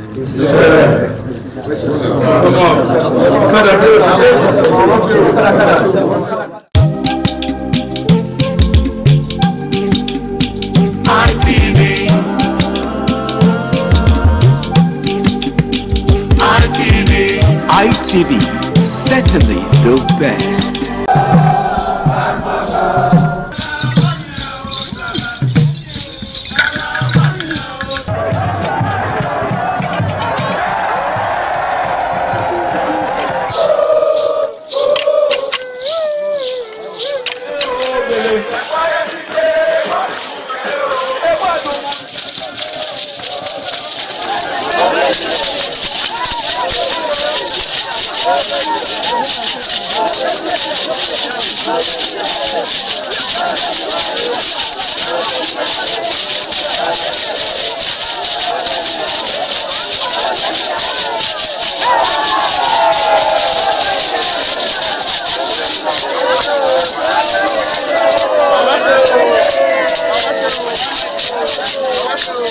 Top on the list of the initiates was the eldest son of the Esama of Benin and former governor of Edo State, Chief Lucky Nosakare Igbenedion. 11 of his siblings, namely Bright Ayamekwe Igbenedion, Honorable Charles Osenwige Igbenedion, Peter Osawari Igbenedion, Dr. Fred Osanwi Igbenedion, Barrister Mike Osarene Igbenedion, Efosa Douglas Igbenedion, Upuma Enes Igbenedion, Osawe Igbenedion, Edosa Igbenedion, Dr. Daniel Omorige Igbenedion, Agbon Steve Igbenedion, as well as the Executive Director Operations, ITV and Radio, Chief Elder Ugbeide Nwonse.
It was a vital aspect of Okada community's cultural heritage, which emphasized the significance of age, responsibility, and community service. Over 50 notable sons of Okada were also initiated. According to tradition and customs, those initiated, dressed in white traditional attire, were made to undergo some rituals, while the Odionwe pronounces blessings on them and assisted them to take a seat with the elders.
Ugieni Madonna, imagine Overo, always near Agbo, Manazo, or Ugieni Madonna. You will have to serve the community for 30 years before you come to this stage. They will ordain you or your title. Then by then you are one of the elder. This year now, we don't read the year, so that's why we can do this year. Historically, joining the Elders' Council, an individual must have reached a certain age and must have made significant contributions to the community through leadership, service, or other meaningful ways. There was jubilation in the community as sons and daughters of Okada, both at home and in the diaspora, trooped out to be part of the ceremony with various hymns of the initiates agog with festivities. Friends and well-wishers of those initiated into the Elders' Council jubilated at the Ogwedion after performing all traditional rites. The elders, known as Edion, in company with their loved ones, danced to their various homes where guests and family members were entertained.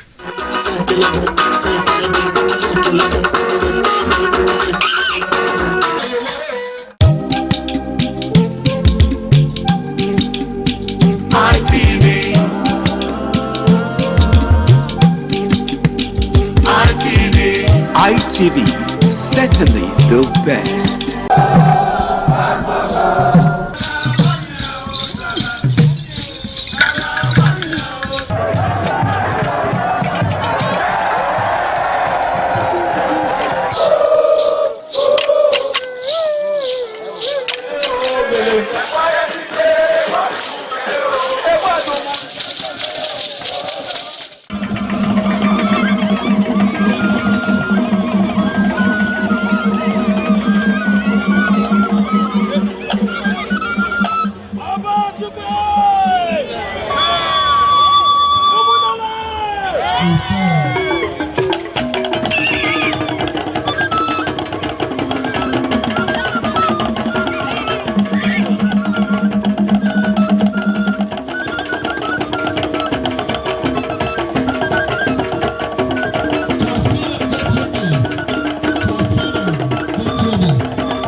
This is ITV. Certainly the best.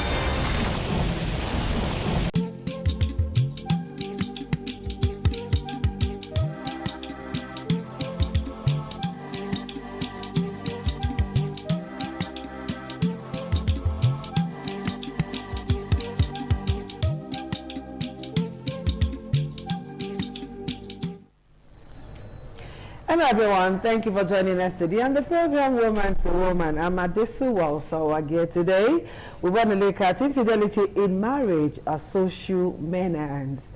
You and I know that infidelity means when one spouse engages in a romantic or sexual relationship outside marriage, and it is becoming very, very alarming. And some have said the economic situation in the country is one of the reasons why women engage in, extramarital affairs, infidelity. And of course, so many children are turning out not to be the children of the supposed father or husband, as the case may be. And our focus today is why it is a social menace now. When you look at it from the social menace angle, the focus shifts from just the couple to the ripple effect it has on families. It's not just what it will create or the problem it will create for the couples. We're looking at the ripple effect, how it affects society at large, not just the children, everybody. All right, so we want to look at this critically this afternoon. Joining me here in the studio is Dorcas Onoren. She's a PR consultant and, of course, a team coach, and she doubles as a counselor too. Dorcas, just smile. I'm so happy to have you join us in the studio today. Thank you. Thank you. And we're expecting Favor Eniye, who is a medical practitioner and also a marriage counselor. We're waiting for her to join us via Zoom. Is Favor with us yet? Okay, we'll just wait for Favor to join us via Zoom today. So, let's look at infidelity, why it has now been labeled a social menace. Why do we see it as a social menace now? If fidelity, as it is the case is a situation whereby we're going to be focusing on the women. Yes, so whereby it's woman to woman. The day of men they come, we'll bring them. A woman decide to leave her marital and matrimonial home to consent to sexual activity outside of her marriage. And this is something that has actually affected the marriage, the husband, the children, the family members, and the society it's a long chain at large. Okay. Okay, so women have said that some women do, when caught in the act, will tell you, "Na devil." Some will say, "I was pushed." Others will say, "I was deceived." There's one thing or two things that usually makes them to like go into adultery or infidelity, as the case may be. None of them ever own up to say, okay, it's because I want to do it. That's why they're doing it, right? No woman will ever come up to own up. So what do you think is the most common underlying factor driving infidelity amongst women? What do you see as the most common underlying factor that drives infidelity? We cannot really pinpoint anything as the common factors. Not even economic situation. If you say it's an economic situation, you've also seen women that their husband have provided for them everything, yet you still catch them in this infidelity thing. Maybe with somebody lower than their husband, with their cook, so it's their not. I think and all of that. It's something that is an inbuilt thing. It's an inbuilt thing that money could not replace. That all the provisions of life that they need cannot replace. So they want to go and get that satisfaction aside. It's an thing that nothing else can replace it except they carry out that act that will bring disgrace to them, their family, their husband, and everybody around them. Is it as a result of lack of self-control or what? Because you just said nothing. So, but why would a woman want to? And then when it is only when she's caught that she will now say is let's take a look at it critically. If you say it's an economic crisis, we have seen people that their husband has provided for everything. Rich men are best they can. They will tell you money is not the problem. Sometimes the women are the ones sponsoring this infidelity of a thing. So it's not a question of money. Then you will not tell me somebody because there's no money. If the person does not have that intention in her mind, she wouldn't want to see that as an option to cover up for any lapses they have in their family. Okay. All right, Favor has joined us now. Favor, what's up? Good afternoon. Welcome to Woman to Woman. Good afternoon, woman, everything. I'm fine, I'm good. Good afternoon. Hello, Favor. Hello, I'm here with you. Good afternoon. Thank you so much. Thank you for joining us on the show. So I just asked Dorcas a question that what is the most common underlying factor that triggers infidelity in our gender? What do you think is the reason? What is that most common factor that triggers infidelity amongst our gender? Sincerely, my dear sister, just like Dorcas said, I don't think there is any particular factor that sponsors infidelity in women. The factors are multifaceted. It can be due to lack of self-esteem. It can be due to financial issues. It can be due to a lot of things. And then some can just do it out of ignorance. Yeah. So people can go into some out of ignorance. They'll just carelessly walk into relationships that they were not prepared for. And before you say Jack, they're already in a mess. You know, so that's part of the challenges that they have. I don't think these are major factors because different women come up with different reasons, and these reasons are not reasonable reasons, you know, for going into such an act. Okay, now let's move on. In the course of my research, some women claim that the advent of social media, the advent of dating app, all of that also contributed to the high level of infidelity that we are seeing as society, and more so, and the fact that women do it with reckless abandonment every day, and then they will run it. So let's look at how social media have influenced women, in quotes now, in the business of infidelity. Social media, social media as it may be, is just like a market where you go and buy anything. But you only find yourself in the areas of the things you want to buy. That's what social media is to me. There are a lot of things in social media. If you want to become a good person, if you want to build yourself, if you want to upskill yourself, you can get those ones from social media. And then if you want to destroy yourself, if you want to pull down yourself, if you want to render yourself useless, you can also get that from social media. So for somebody to give excuse that social media is the reason why she is involving herself in infidelity, that is a fleeting excuse, because it's a matter of choice. You choose to go to that zone you went through that you think is influencing you negatively. Nobody forced you there. It's a choice. It's a choice. Just like going to the market, if you know you want to buy any kind of meat, goat meat, beef, you go to the shops where they sell those things. That's how social media is also. If you want to upskill yourself, if you want to learn something, if you want to learn skill, you go to those areas.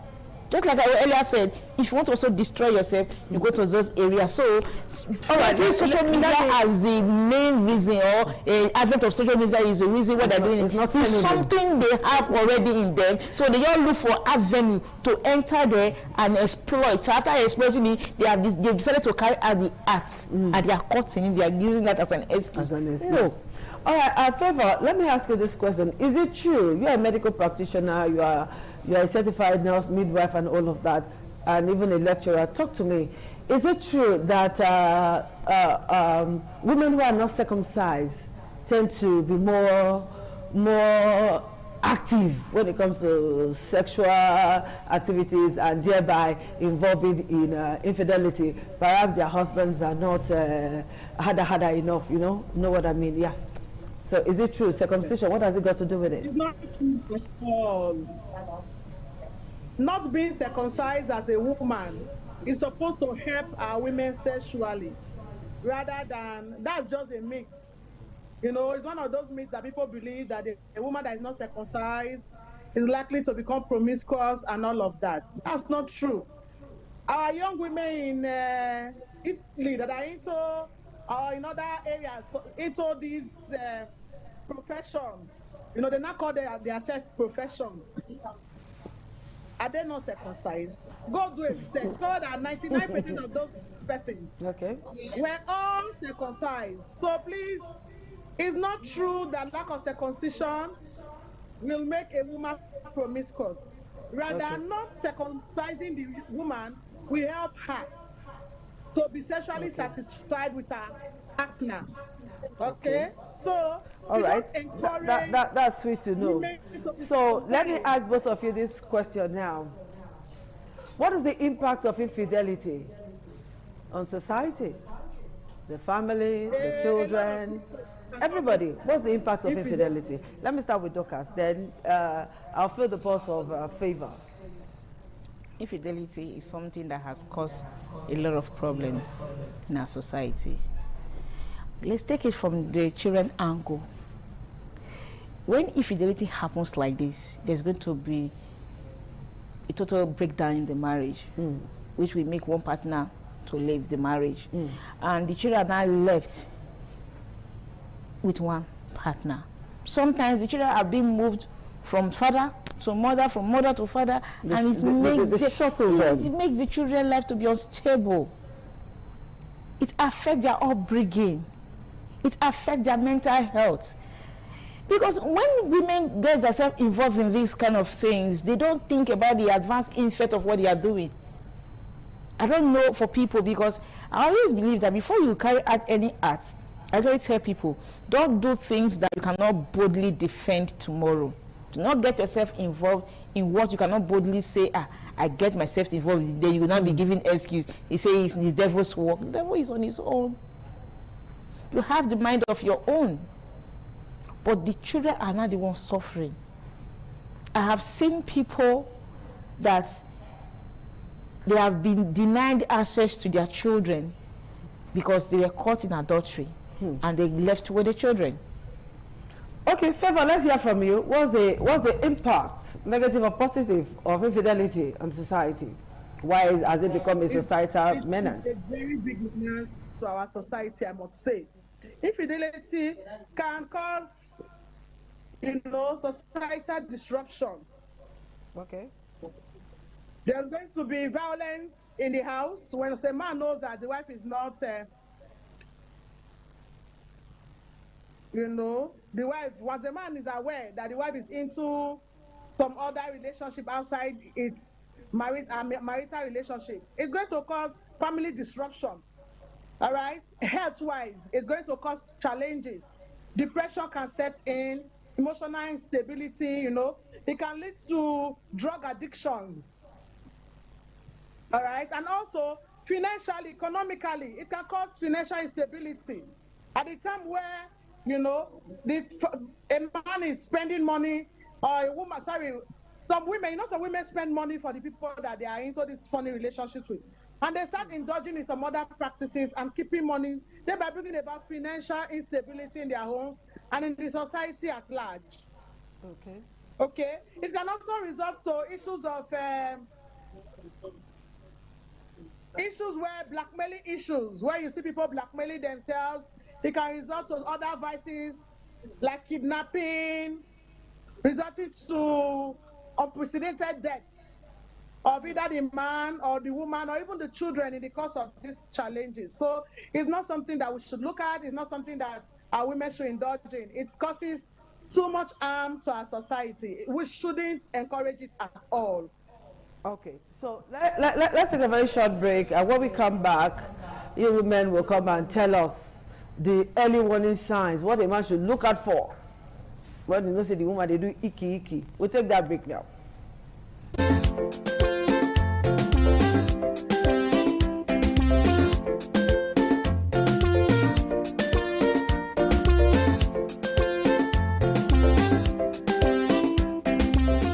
thank you so much for joining us again on the program Woman to Woman. I'm here in the studio with Doris, while Eneyefevo is with us via online. She's with us online. Okay, there's this question that I really want to ask. You know, when it comes to infidelity, the man is usually the last person to know. The neighbors may know. The co-workers may know. A few family members may know. And then the husband is usually the last person to know. And by the time the husband is knowing, like we say on the street, water don't pass Gary. Now, what are the early signs a man should look out for? Let us help brotherhood. Sisters, please. Let's save brotherhood some trouble.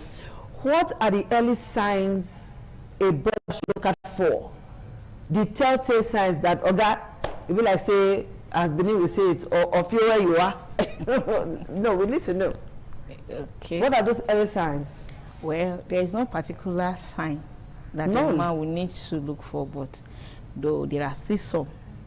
So you cannot be pointed to say this is one of the signs, but let's say there are some of the signs that they will look out for. Because if you say there are signs the man should look out for, we've seen cases whereby the first child belongs to the man, second, third is not the man's child, and the fourth belongs to the man.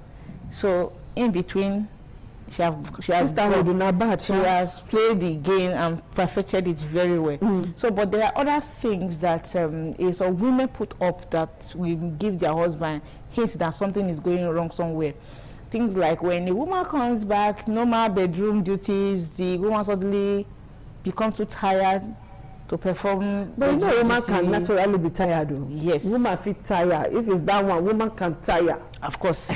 But when the excuse is becoming unbecoming, 1 month, 2 months, 3 months, 4 months, 5 months, you should know that something is wrong somewhere, because I've seen somebody that has said that over like a year or so, the wife does not allow him to touch her. At the end of the day, they caught her in adultery, and the man was like, the woman that does not even allow me to touch her. Another somebody is changing the somebody is just, you know. So that's why I say sometimes that one is one of the signs. Okay. You know. So you say that the man suddenly become irritative to the woman. The woman suddenly, every excuse, look at the way you are dressing, I don't like the way you are dressing, any little thing the man does become irritative to her. Okay. Then you should know that somebody is giving her attention elsewhere. So she's just looking for a way to push you aside, a way to ensure that you get angry at her and leave her alone, so that she can continue with whatever thing that she's doing. So there are a lot of things that. Okay, let me ask Favor now. Favor, what do you think can be done to prevent all of this we're talking about? What do you think we can do to prevent infidelity? You are a woman of God, you are a church woman and all of that, and a medical person and a marriage counselor. I beg, when they come to you as a marriage counselor to say, CEO, what advice do you give to like curb infidelity, and can it be curbed? Can it be curbed? Doctor has just said that it's an inbuilt thing. It's like a follow-come for the woman. So can it be curbed? What preventive measures are you going to prefer? It can be curbed. You know, as a woman, don't keep secrets from your spouse. Good communication line between spouses can help in a lot of ways to curb infidelity in marriages. Some women innocently will walk into a trap. Maybe in the office environment, there's a male counterpart that's just all over her. If she keeps giving updates of, oh, my colleague in the office today did this, my colleague in the office today did that, the husband will be able, as a man, will be able to read in between the line quickly and then tell her what to do to, you know, prevent passing or breaking the borderline. Are you Sometimes sure the husband our can women take the need truth? to learn where to draw the line. Some people don't know how to draw the line with opposite sex, especially when they are married. That's another big problem that our women have. Outside, whether inside the church, inside the mosque, you know, this infidelity thing is everywhere, in the offices, in our environment. The biggest challenge that our women have is they don't know when to draw the line. When they have good communication lines with their spouses, they are able to draw the line and then wave away some of these things. Then men try and be there for your spouses. Be emotionally there for your spouses. Is it not enough to just drop money and move away? No. What does your wife think? What is your spouse thinking? What does she feel? How does she see things? You know, if you respect your spouse as a man and you give her a place, she's dignified in your home, it will be really very difficult for another man to come into your home or come into our life when you are still alive and you are not dead. So please and please, it's something that we can actually curb in the society. And for a woman, if you discover that you are beginning to have emotional detachment from your husband, you now prefer the company of another male person, there's a problem. That's why there's a danger sign. Don't give it, as you continue to fuel it. Before you say Jack, that woman has fallen. So these are danger signs that the woman should watch out for. If everything you think about is now one Mr. Somebody somewhere, in place of your husband, there's a problem, start watching it. Open up to your spouse, talk about some of these things. And, you know, in a short way, then seek counsel.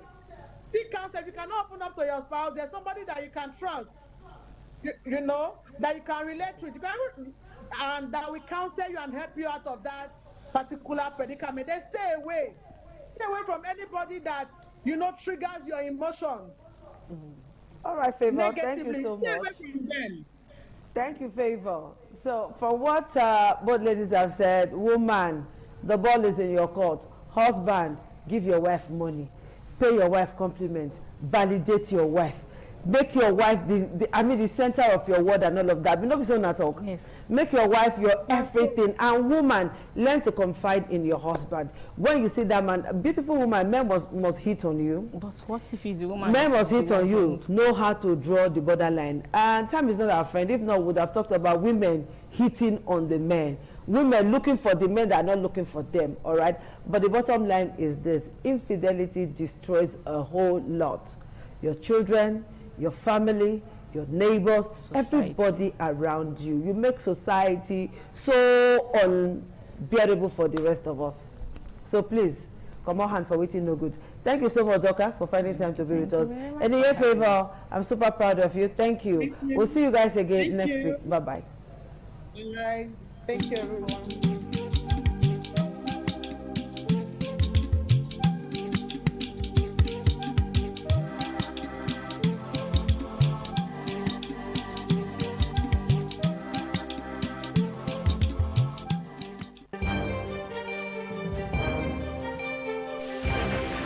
This is ITV.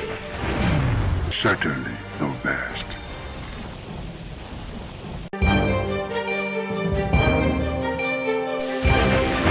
This is ITV. Certainly the best.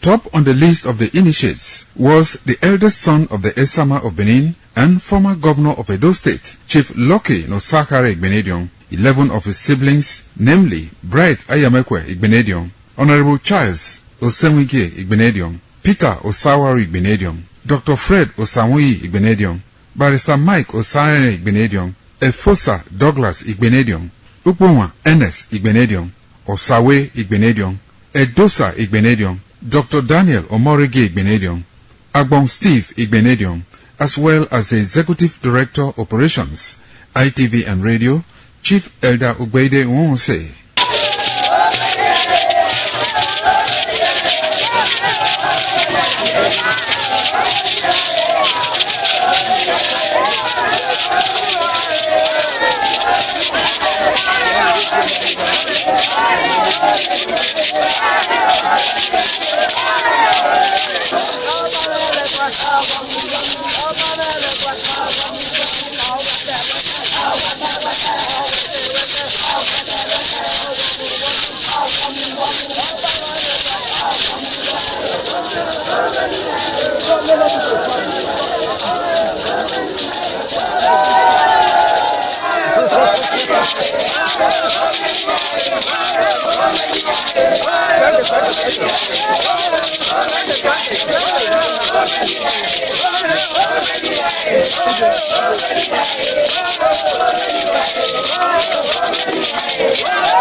It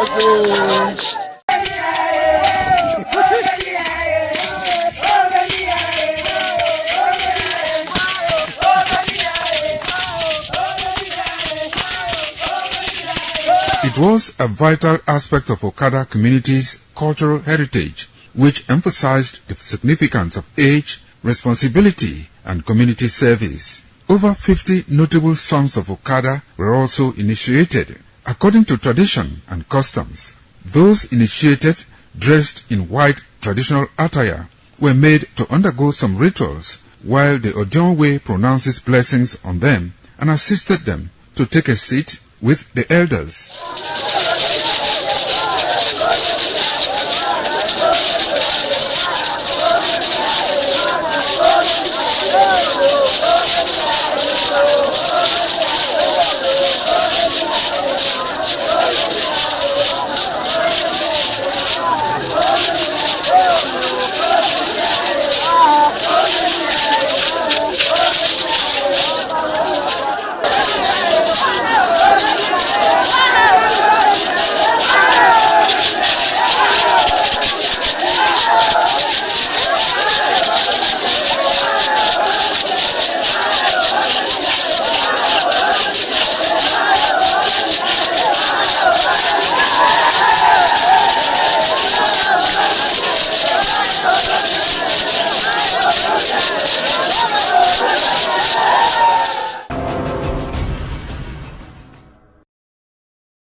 Ugieni Madonna, Imagedion, Overo, Ovesniagbe, Manazo, or Ugieni Madonna. You will have to serve the community for 30 years before you come to this stage. They will ordain you Odion title. Then by then you are one of the elder. This year now, we don't read the year, so that's why we can do this year. Historically, joining the Elders' Council, an individual must have reached a certain age and must have made significant contributions to the community through leadership, service, or other meaningful ways. There was jubilation in the community as sons and daughters of Okada, both at home and in the diaspora, trooped out to be part of the ceremony, with various homes of the initiates agog with festivities. Friends and well-wishers of those initiated into the Elders' Council jubilated at the Ogwedion after performing all traditional rites. The elders, known as Edion, in company with their loved ones, danced to their various homes where guests and family members were entertained.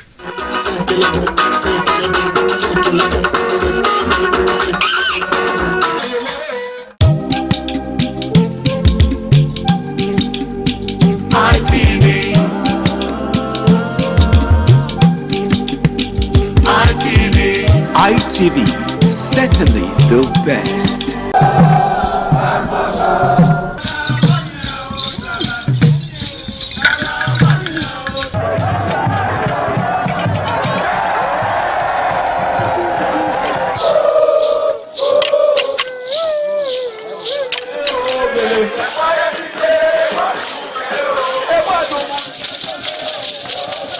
This is Anegbete community situated in Isako Central Local Government Area of Edo State. It is an agrarian community with united people that promotes unity and oneness for peaceful coexistence. The inhabitants of the community migrated from Benin, the cradle of black civilization, a kingdom where king is truly king. The ancestors of Anegbete saw that age was the main determinant of leadership in the rural setting, and the eldest man in the settlement was regarded as the leader who presided over meetings, and his authority is held in high esteem. To further strengthen this unique system of leadership, age group evolved in Anegbete.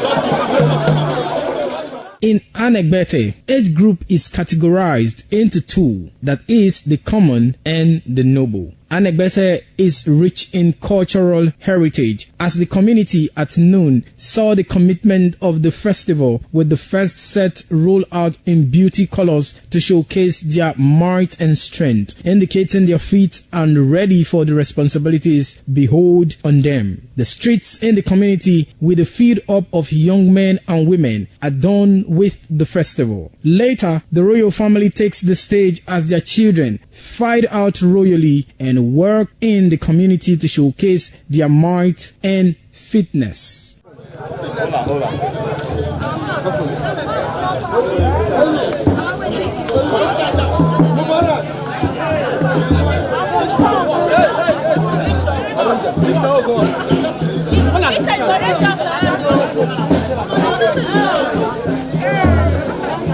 My leader.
Radio Wow. Radio Wow, Kayame, Kerulao, Coco Paneto. Radio Wow, Kayame, Kerulao.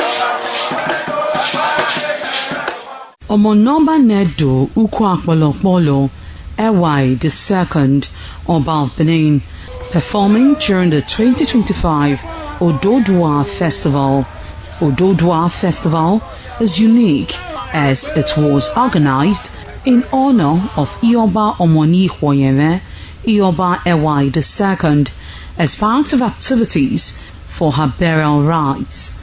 The rich traditions and cultural heritage of the Benin Kingdom were showcased when His Royal Majesty Ewai II engaged the floor to perform during Ugie Ododua in the palace ground in Benin City. In the dance performance, the Ogbelaka Royal Drummers supplied the needed impetus and rhythm for the dance. However, tributes are paid by the head of Benin deities to the monarch, who was the cynosure at the events. The event can best be imagined as the spiritual rejuvenation, stunned, spectaculars and guests at the colorful ceremony. 7 masquerades representing 7 spirits and deities conveyed different meaning in company with the head of the deities of Benin, with the Oba of Benin, who exhibited a grand cultural dexterity in his dance steps.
local masquerades from Ute village, whose cult is connected with Obaeware and his mother, Elere, appear on this occasion to bless the Oba.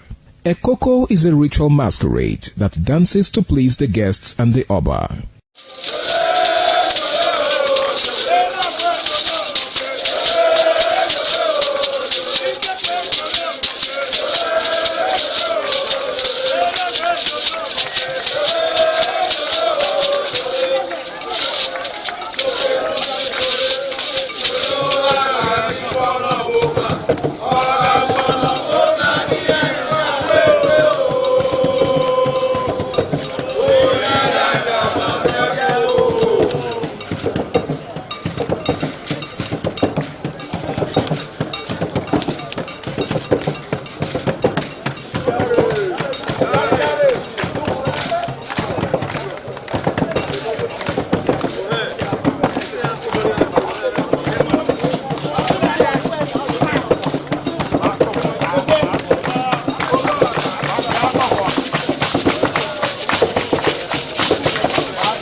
ITV, certainly the best.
ọba àtọ́jú ọba àtọ́pẹ́.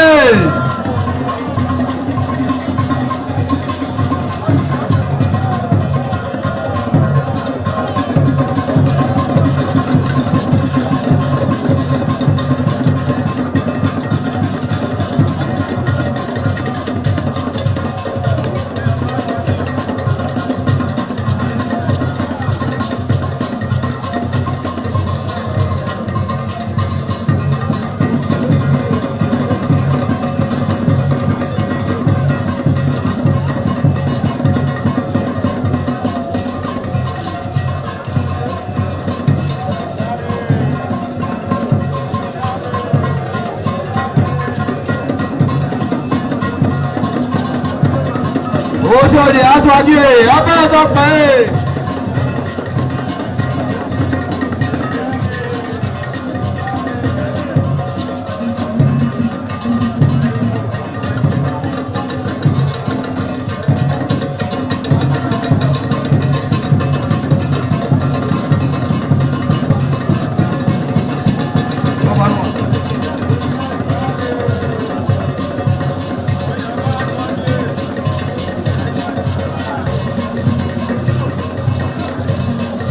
Ayaba àtọ́jú ọba àtọ́pẹ́.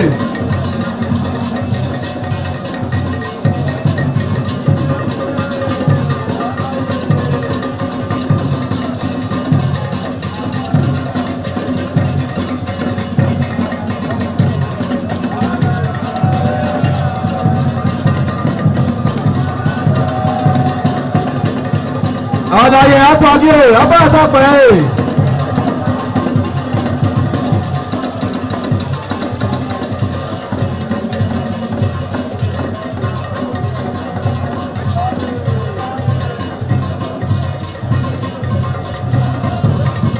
Ẹgbẹ̀júwà.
This is ITV. Certainly the best.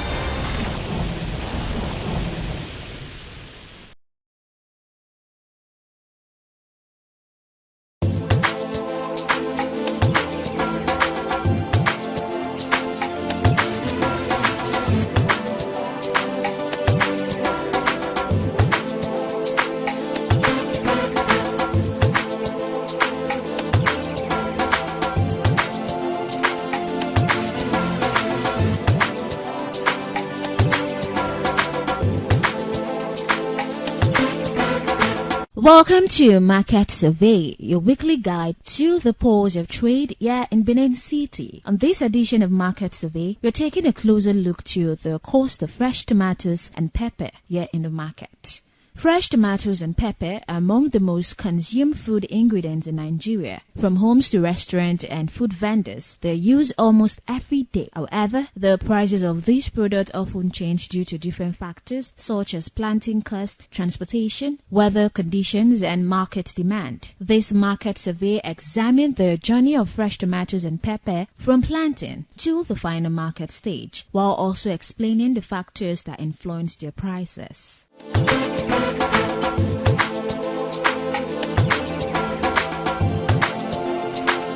The production process begins at the farm. Farmers first prepare the land by clearing grasses and creating planting beds suitable for tomatoes and pepper cultivation. At this stage, money is spent on land preparation, labor, seeds, fertilizers and pesticides. Improved seeds are often more expensive, but they produce better yield and healthier crops. After planting, farmers regularly water the crops and protect them from pests and diseases. Tomatoes and pepper are delicate crops that require proper care and favorable weather conditions. During this period, farmers spend additional money on irrigation, fertilizers, chemical and labor.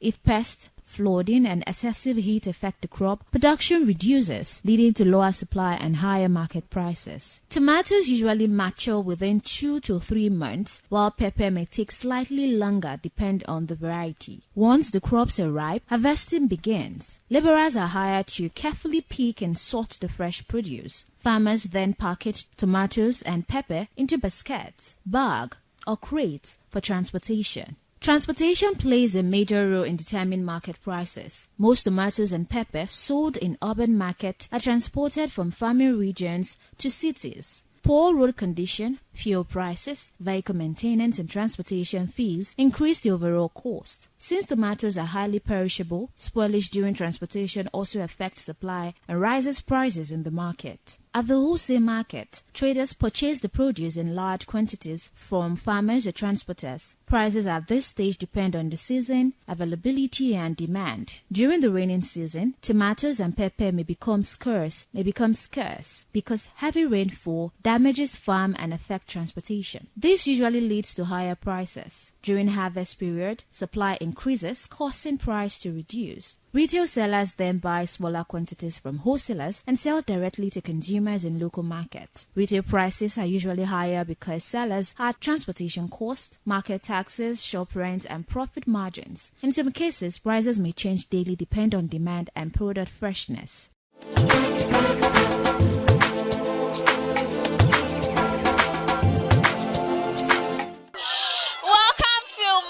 Survey. On this edition of Market Survey, of course, you're currently in the market to get to know the current price of fresh pepper and tomatoes here in the market. I am Stephanie Notoriwa, and I'm going to be taking you through the market to get to know the new price. Stay tuned.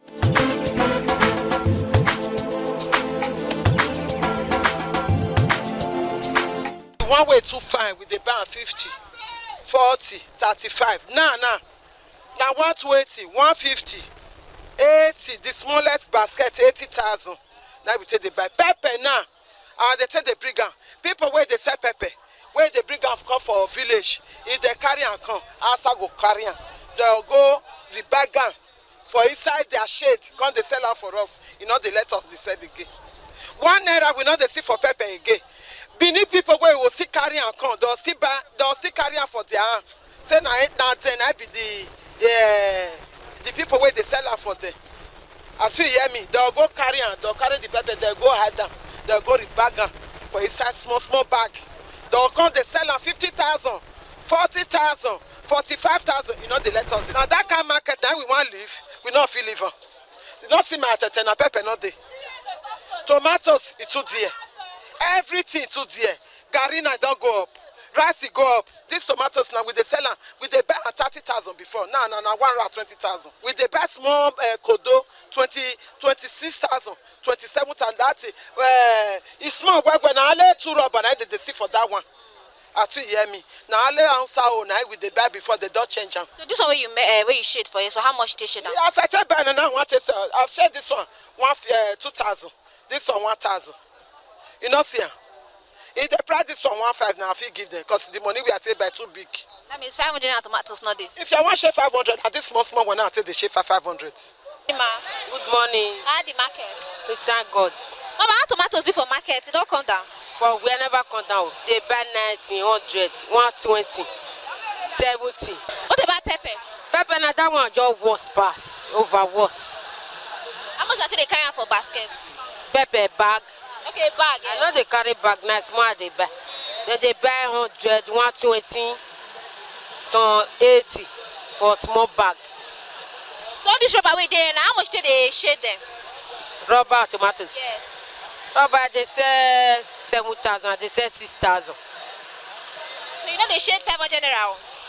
If I see small one, I'll shade 500. 500 go small, 1,000. 500 small one. So So now, if you want me the price of basket for tomatoes come down, like how much if you say me that they sell them? Like 40, 30. What about pepper? Pepper like 40, 50. So transport now still they affect the price? It be like so. It go affect on transport to cost. Yeah. Where person they go 300 before now, 700, 800. It's just the costs, the transport. Thank you, Mama. Though, let's see. Mama, how tomatoes before market now? Tomatoes good. Now the season went to the dear. They don't buy the do and say make it dear or cheap. Now the season get time went to the dear. Get time went to the cheap. How much until they carry basket for tomatoes now? Well, like last week, we carry basket 100, 120. But now we are now buying 60, 55 now. So that's how we say not a deal like this. How much until they carry the basket? That way they shorten. Sometimes 25,000, 30. We even buy 15,000. Money for motor they not they see. That time they will all pack and come anyhow. But now, if you look for the deal, as they see they sell it like this now, only God know whether they see the money. Because as we see they sell for market now, they don't they buy. They say it too dear. What about fresh pepper? Fresh pepper still join. Fresh pepper, that one was pass. That one they dear, but I know they sell pepper. You still go meet people when see they sell pepper. So these tomatoes now different type and different price.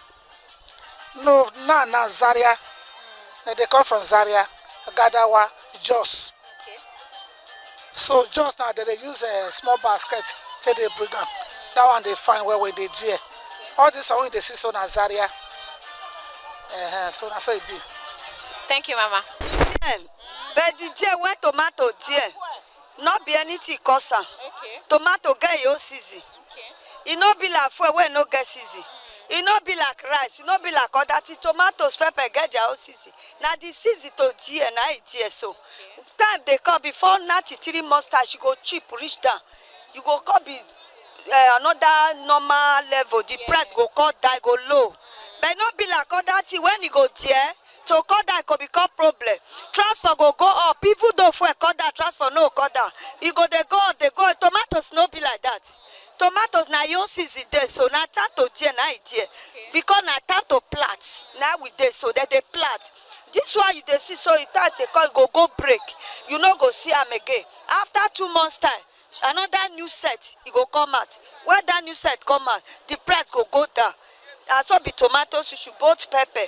So they don't follow all that taste. Other taste say they go up where they refuse to cut that tomato no be like that. You know me say tomato there now because of fuel, no. You know me say tomato there because of rice, no. Now time to plant. When time to plant come, it go be like form of break. They go break. So that time of break, it go there because it not there enough. When the time they plant again, it come out, the price go come down because it don't there enough. Now the tomatoes issue. So it not me because of the other things there, now make tomato there. Now our own business be that. So now not go follow the way tomatoes stay there. And as I say, tomato there, they not the fee buy them again. No. Where we they sell and we know the time of the season. We know the time they there. Every year, you now go mark out from May up. Tomatoes must dear because at time of planting. And from August down, tomato go begin they cut down because they don't plant, they don't they harvest. You go cut that till next year again. Now so it be. Thank you, Mama. Mama, good morning. My sister, morning. At the market. The market it dey well. Pepper matter. No go area o. Money for 1 bag 2 now. How do they buy pepper 1 bag? And so we see them all. How much for 1 bag? 1 bag now. 140, 150 for big one. Small one 9,500. What about tomatoes? No, na pepper they say. Okay, na pepper. Na they say. So na pepper na the season now we dey. So I mean, na the season we supposed to dey. Na the season we supposed there. Now we dey so. Maybe by June, July now it go start to the cheap way. So when it dey cheap, how much they say they carry back? The time when they cheap now, they carry back 50, 60. That was about January, February. The price is see better pass as it be so. Now so we see the matter. So if you dey shade now, how much be the lowest so you dey shade? Now 500 now.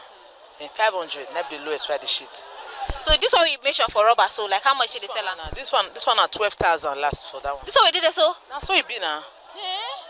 And this one said, now see you ripe. If you ripe, this one I reach 14,000-15,000. So like if it's cheap, how much did they sell that one before we made it? On ripe, maybe 7,000, 6,000. The ripe one 8,000, 9,000. So which time now this price now will take come down now? Maybe by June, July, you go see better pass as it be so. Thank you, Mama.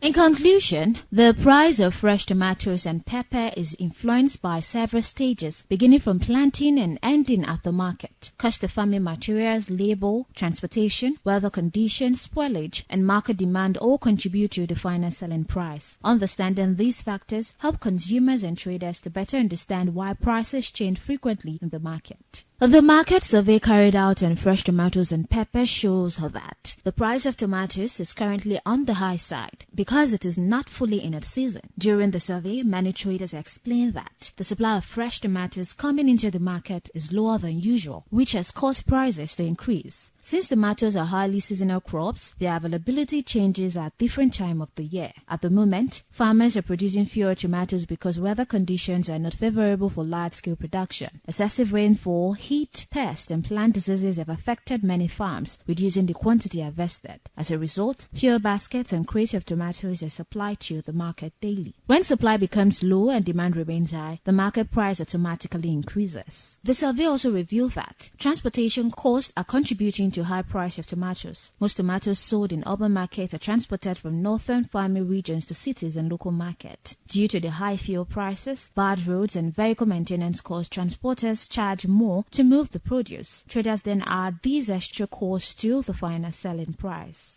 During the market inspection, it was noticed that customers still purchase tomatoes regularly despite the increase in price because tomatoes are essential ingredients in many meals. The steady demand keeps the prices high even when consumers complain about the cost. Some buyers now prefer to buy smaller quantity to substitute tomatoes with more pepper or dry alternative to reduce expenses. The survey further showed that traders expect tomatoes prices to reduce once the main harvest season begins and supply increases. During peak seasons, more farmers harvest tomatoes in large quantities, leading to a better supply in the market and lower prices of consumers. The market survey generally confirms that the high price of tomatoes is mainly due to seasonal scarcity, poor weather conditions, transportation expenses, and spoilage during distribution. Since tomatoes are not fully in season, supply remains low while demand continue to rise, resulting in the current increase in market prices.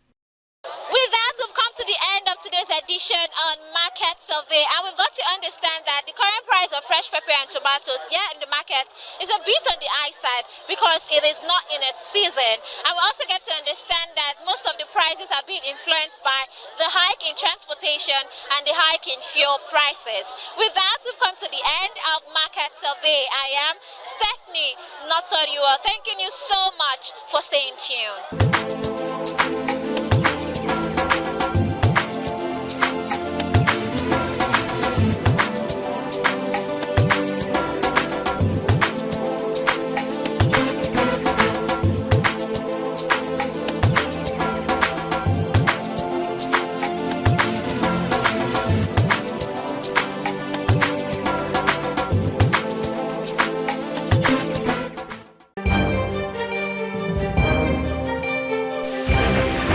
This is ITV. Certainly the best.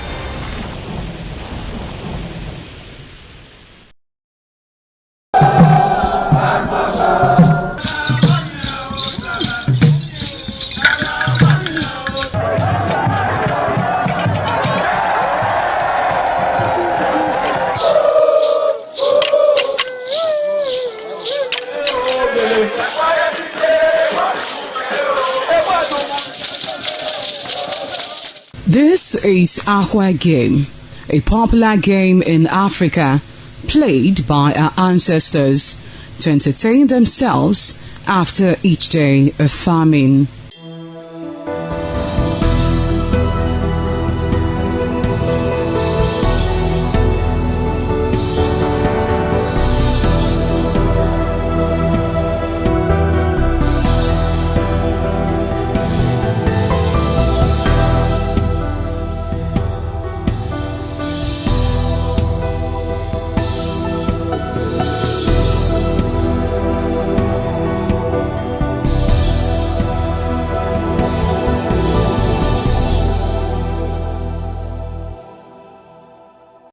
It is also relevant in our coronation in Africa. It is a sport and indeed very interesting, as every seed had a role in the game.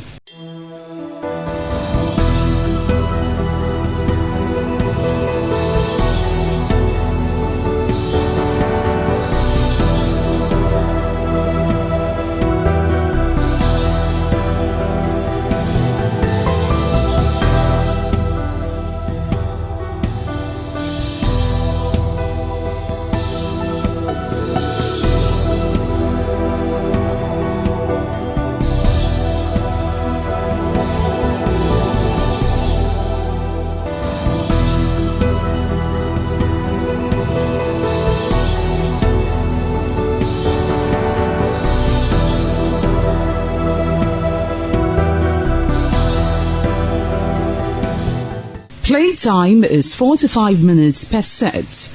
There is no age limit as long as you can spin Ahwe seed. Ayo or Ahwe game, known as the game of intellectual. This game requires a lot of mathematical skills. Ahwe game is played with carved wooden box containing 12 holes.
Oh, my son, my dear. You will say, oh, my dear. Oh, we're not here. It's not very you not over. Yes, you not do so much. Yes, my dear. Where's it? Where's it? Oh, it's not here. Where's it? What's my dear? It's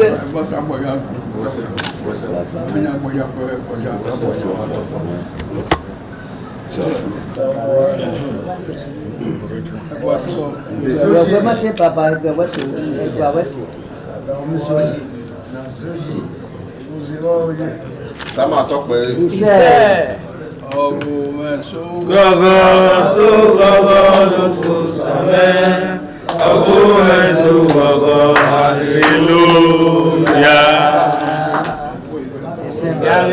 Sama tope. Isa. Wayagi makpome samane. Igaro. Wayagi makpome samane. Igaro. Wakume pele gbidejo. Igaro.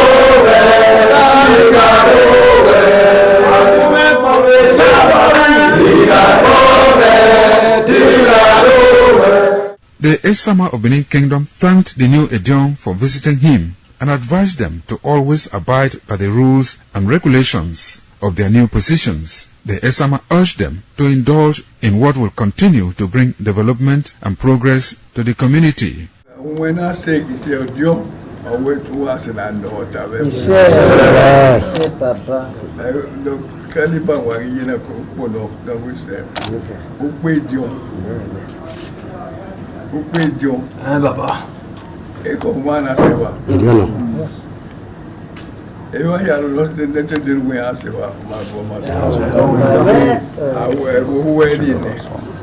Ejo uwe. Ejo na wele. Ejo na pulupe. Ejo na mnumi ya kwa ewa. Wawe kwa ba. Ojo uwe. Kaja de nena ya de wuyi. Wa wi ade wona mo no ma se lo kai.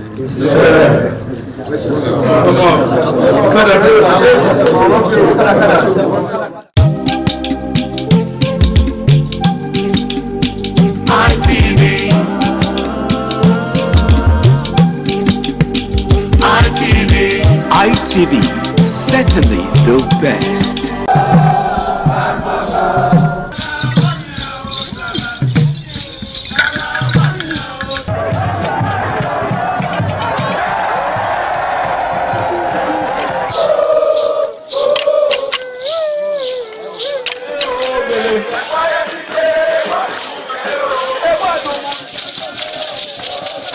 This is Anegbete community situated in Isako Central Local Government Area of Edo State. It is an agrarian community with united people that promotes unity and oneness for peaceful coexistence. The inhabitants of the community migrated from Benin, the cradle of black civilization, a kingdom where king is truly king. The ancestors of Anegbete saw that age was the main determinant of leadership in the rural setting, and the eldest man in the settlement was regarded as the leader who presided over meetings, and his authority is held in high esteem. To further strengthen this unique system of leadership, age group evolved in Anegbete.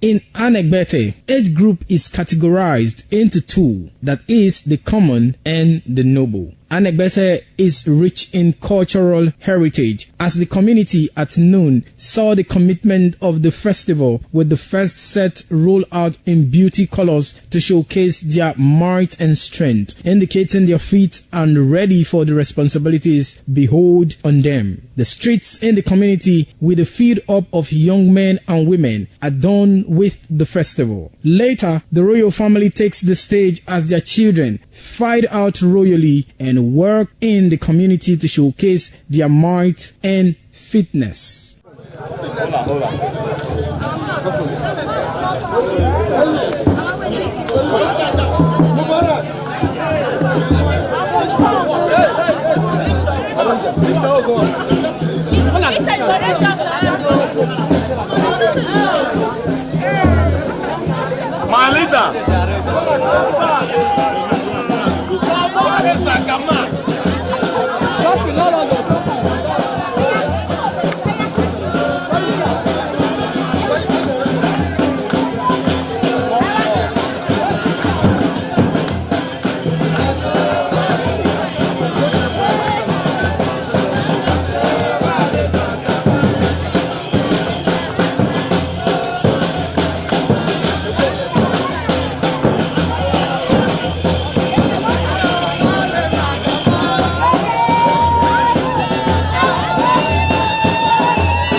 This is Ahwe game, a popular game in Africa played by our ancestors to entertain themselves after each day of farming.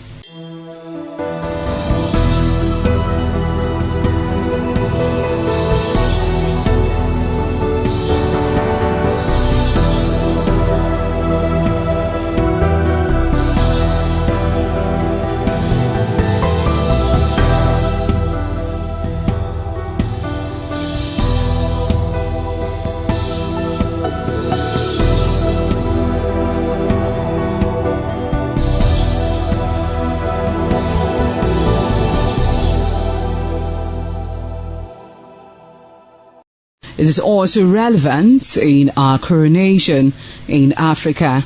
It is a sport and indeed very interesting, as every seed had a role in the game.